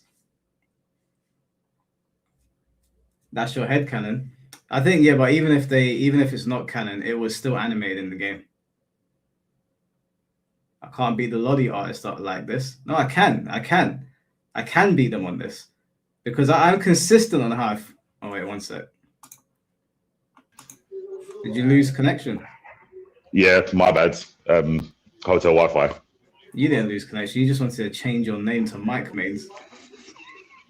I think it's an interesting statement. I need a clarification on. What kind of characters do you make, Mike? What did they have in common in Tekken? Well, they're saying that Marduk's thing wasn't canon, so I'm going to run with that. Oh, they got the GT, the Dragon Ball GT defense. Okay. I didn't say it. They said it. You've got good friends. You've got real regardless, like, I mean, you've read the Baki manga, obviously. Yeah. Oh, I didn't read it, but I know what happens in it. Yeah. So why were you excited for a Grapist to be in the game? Because I mean, I wasn't that excited. Not as excited as you. I didn't have a reaction video. Yeah, that's because you don't do content. You do content on this channel. I was happy for you. I was happy for you, Mike. That's what it was. You were happy that your friend is happy about a Grapist being in the game. I'm a ride or die, apparently, yeah. So you're a grape enthusiast. I mean, you can say that, but what does that make you? Listen, if we're both going to crash, then we're both going to crash. We're already off the hill. I'll just say I'm happy for the people that do like him. How about that? I'm glad you got the character you want. If that's what he does, I'll throw my hands up. I'll say that's bad. But he's really good at rock, paper, scissors. That was cool. That was cool. I wanted Fang. That's the character I wanted. I said, like, if they put Fang in the game, I would be a Tekken player. Yujiro's close. What, the Fang and Matsuda, or whatever his name is? Yep. Fang and Matsuda, bro. That guy is sick. And Yujiro is close, though. He's very close. Like, King and Astro characters are kind of the same as Baki characters. There's not that much difference. Mm-hmm. Yeah. Yeah. But you know why? You know what the difference between Fang is and Yujiro? Chat knows. One doesn't indulge in the grapes. I still think it's a fair argument. If you're going to get upset about something like that, which is a crime, then how can you just turn a blind eye to a global crime? I understand. I think you're going to have the whole Fatal Fury Ronaldo discourse, but with a fictional character instead of a real one. Yeah, but I think it's going to sound the exact same. Not really, no, because Ronaldo is a real person. He really did. Well, we don't know if he did, but yeah, allegedly he's done it. a real person, like if a person in real life committed like genocide, I don't think immortalizing them in Tekken is a good idea. But a fighting game character or like an anime character that blows up planets or goes to countries and destroys them and enslaves them, you can have them in a game and just be like, yeah, this guy's a villain. You could. I wouldn't, because that's gonna get very close to a lolly argument. That it's not real life, so it doesn't really matter. So I wouldn't make that, but you could. No, because we spoke about this when it comes to murder. When people were asking us why are you okay with murder, and they were using the GTA argument, it was easy to like push back on that argument. Yeah, I agree with that. But if I was like in a game and every character I liked ate grapes, I think at some point people would be like, that's a bit weird, no? Well, it's not every or am I wrong? Like I play Feng Wei. Okay, so what can we say? At least 2, minimum 2. Yeah, minimum 2. It's an unfortunate coincidence. Okay, so when should it be a concern? At what number? It would be a concern if it was like just a consistent thing across all fighting games that I play. Okay, that's fair. I've also had this thought in my head where I like characters with blonde hair and blue eyes, like Vegeta, Nash. Does that make you like a a supporter of the not so good party? I at some point I do have to look at myself, but luckily I really like Wolverine, and he doesn't have that. But yeah, I have my favorite 3 characters all have that: Leo Whitefang, Nash, and Vegeta. Technically, he could go into that, right? So I had to look at myself and go, "Oh, a pattern's starting to form here," and I can't really defend it other than I just think these characters are cool.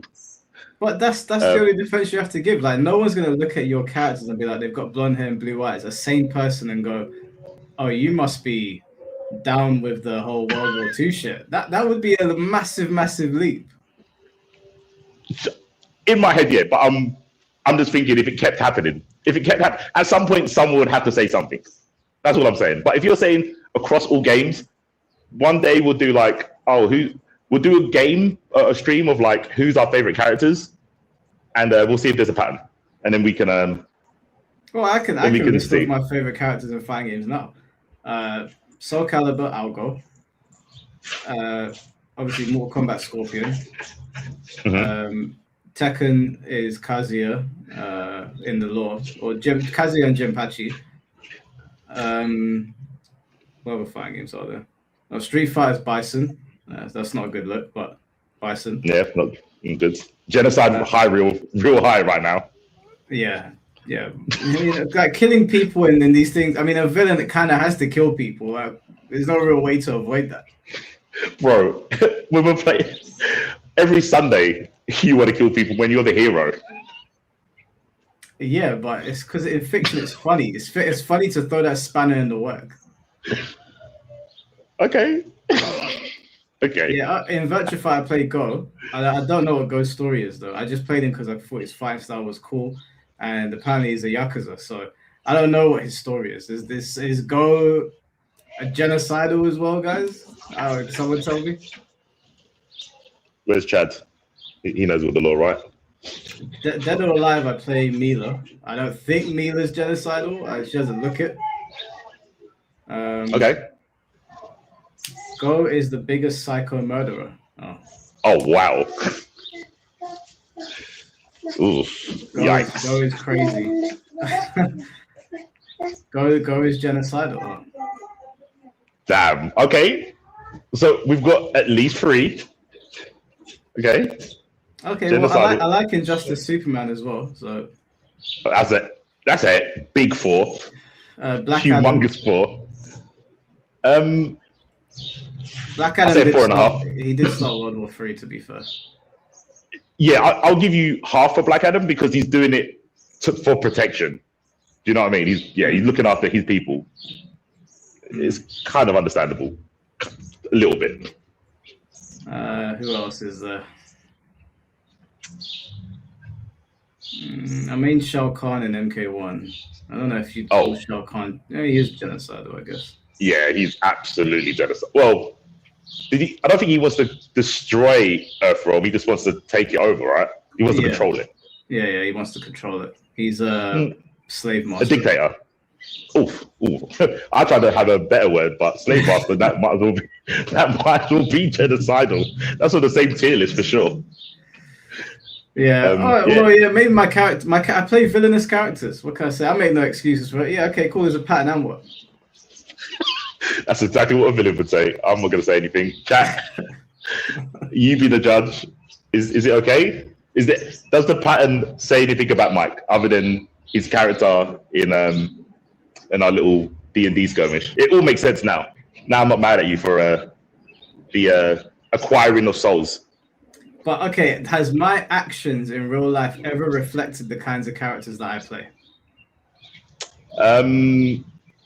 Some of your Twitter comments, kind of. What? What did I say that makes me sound genocidal? Not genocidal, but very like. I would if you could, you would genocide all the like DOA fans. No, I wouldn't. No, I would not. I literally just bought DOA hardcore literally 2 days ago.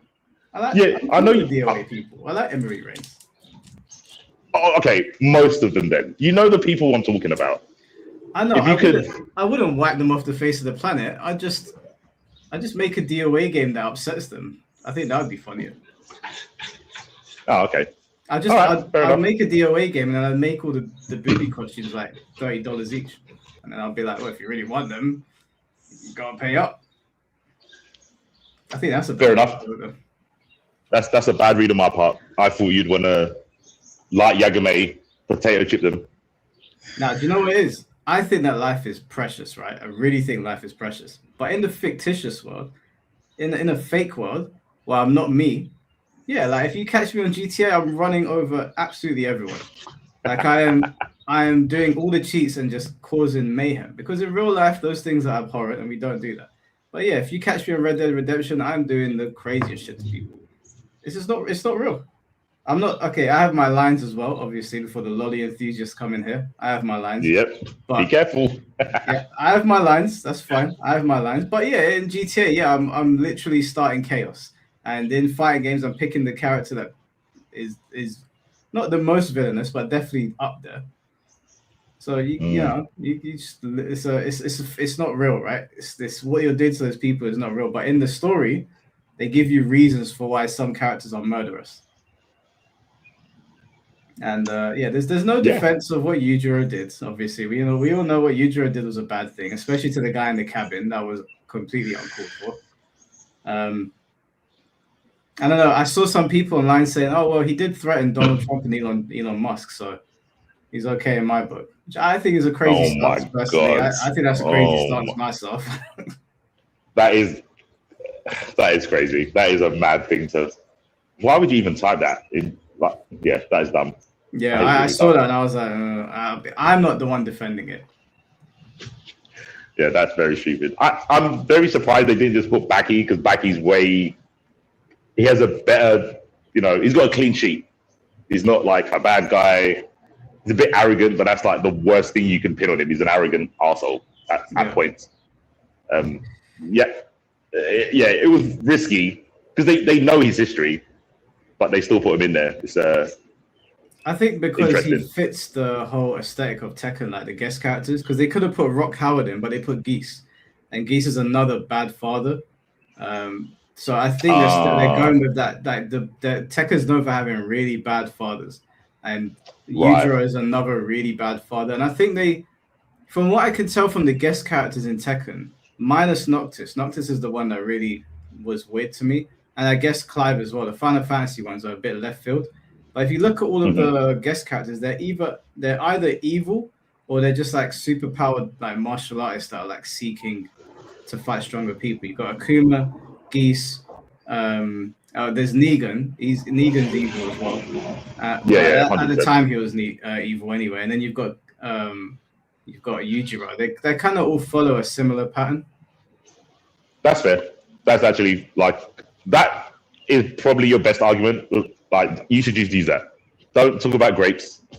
Just talk about. It wasn't me. It wasn't me that brought it up, bro. I was talking about the bad dad gimmick because that's what stuck out to me the most. And obviously, he's a martial artist. And these people started talking about grape, and I was like, we've got to take the conversation there. Then I guess we're just going to take it there. Fair. Yeah. No, it's like I said, I think it's cool.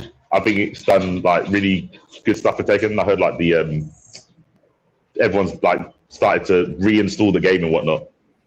Yeah. I think it's the most watched Tekken trailer on Twitter of all time. Oh damn! Let me see. I remember I checked. I saw something like, this is the most viewed Tekken trailer.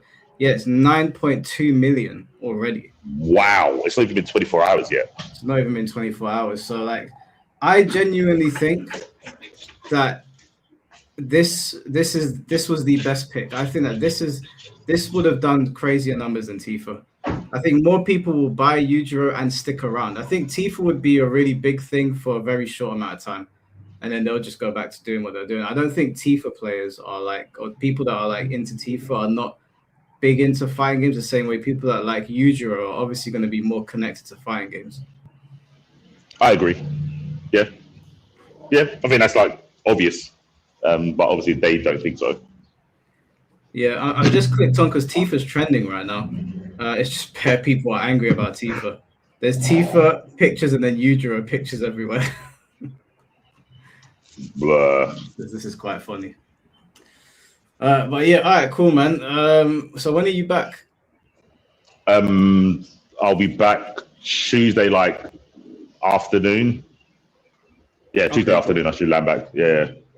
All right, cool, man. All right, well, I'm gonna go ahead and end the stream in a sec. So I'll message you. I've been slacking on Pokemon. I've had such a busy week since you left that I haven't been able to get around to it. But tomorrow is my first day free, so I'll be able to upload again. Yeah, no problem. But before you go, you are saying, when you're talking to Tom, and Tom basically said that, MK's a snowflake. That's why the Fireballs act like that. Yeah. And you didn't accept that answer. He was like, no, give me a real answer. And before Foxy came in there, you were literally me, like a couple of months ago, right? You do actually see that. No, because I reject Foxy's claim. I think what Foxy's saying, it doesn't make any sense for anything else. Like for some reason, people apply it to Mortal Kombat, but if you take that logic and put it anywhere else, whether it's anime fighters, air dash fighters, whatever, arena fighters that have all the quirky fireballs and they still clash, any other game, the fireballs will clash. Anything, arena fighters, Smash Bros, Brawlhalla, whatever it is. But Mortal Kombat, even if the fireballs are the same in other games, like where they have quirky positions, they still clash. But for some reason, MK doesn't. There's no reason for it. Whereas when we were talking about Tekken and you were talking about throws, we were giving you reasons for why. And you were saying, oh, well, it's the only one that does it this way. And I was like, yeah, but these are the reasons why. Tom didn't give me a reason why. Tom said it's a Mortal Kombat thing. And then Foxy said, oh, it has all of these intricacies. But if you look at all other fighting games that have the same sort of like fireball setup, that doesn't exist there. Isn't Tekken the only game where you have to tech with like 1+2 or 2+1 and stuff? I think when you look at their hands, based on the arms, you'll tech the throw. Okay, why is that the case? Why is it the case that you would? Because how would they distinguish the throws? You could just have throw tech like every other game, where you just break a throw. Yeah, but then you would need to speed the throws up significantly. Sure. If you did that, then you could. But because the throws are already pretty slow in Tekken in comparison, if you were gonna just make it so it's a one-button tech for all the throws in the game, you would make the throw game, because it's so extensive in Tekken, unviable. So you would need to like really speed them up, like really speed them up. And I don't know if that is a good solution. I mean, they've never done it, but in my head, that would be the only other way around it. Yeah, I mean, yeah, they could speed it up, and then it would be like every other game where how you take a throw. Same way with MK Fireballs, you could just make them clash, so it'd be like every other game. Yeah. But I thought there was a reason why they had to throw them like that. But you didn't give me one. You're just saying, oh, because it's Tekken. No, the reason is that Tekken, like if you take most of the roster, they've got multiple throws. Whereas if you take Guilty Gear, or if you take Street Fighter, they've got one throw. Whether it's back or forward, it's the same thing. It's just the positioning that changes. But Tekken has multiple throws with multiple functions, whether it's positioning or the fact that the throw is going to do extra damage if you do it this way. So if you have a character that has 10 throws, but there's one way to tech all 10 throws, you've kind of just thrown the entire throw game out of the window. Whereas if you have a one-button tech for Street Fighter, nothing changes because it's one throw. Yeah, but you've got command throws, right? In both games. Tekken's got command throws and Street Fighter's got command throws. The throws that you can't take. There are untechable throws in the game, but command throws like King's command throws, you can tech them. Okay, so I would say untechable throws are basically they're basically like Geef's command grab, right? Untechable throws. So Negan's got an untechable throw.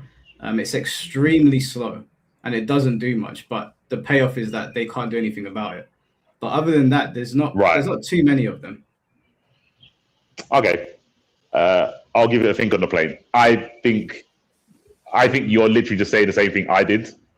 No. But you've got more confidence. You've got a lot of bass in your voice when you're saying it. So it sounds like you're more right, which is fine. That's cool. You caught me slacking. But yeah, I think Tom was just saying legacy, MK, whatever. And you didn't find that as a satisfying answer. The same way when I look at throws and I'm like, so what? It does chip damage, just like not every other game, but like some games do it. And yeah, Tekken is also legacy, but it's okay. I'll let you rest. I will do research. It's fine. Do you reckon the reason Tom didn't have bass in his voice is because he didn't actually have an answer? Oh yeah, no, he didn't have a good answer. He had a answer, but he knows it wasn't a good one because all of these other reasons for why things should be the way he says it, he can back up. And you know when he can back it up because he will give you the whole spiel. He'll break it down really clear.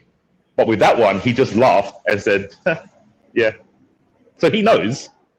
He knows.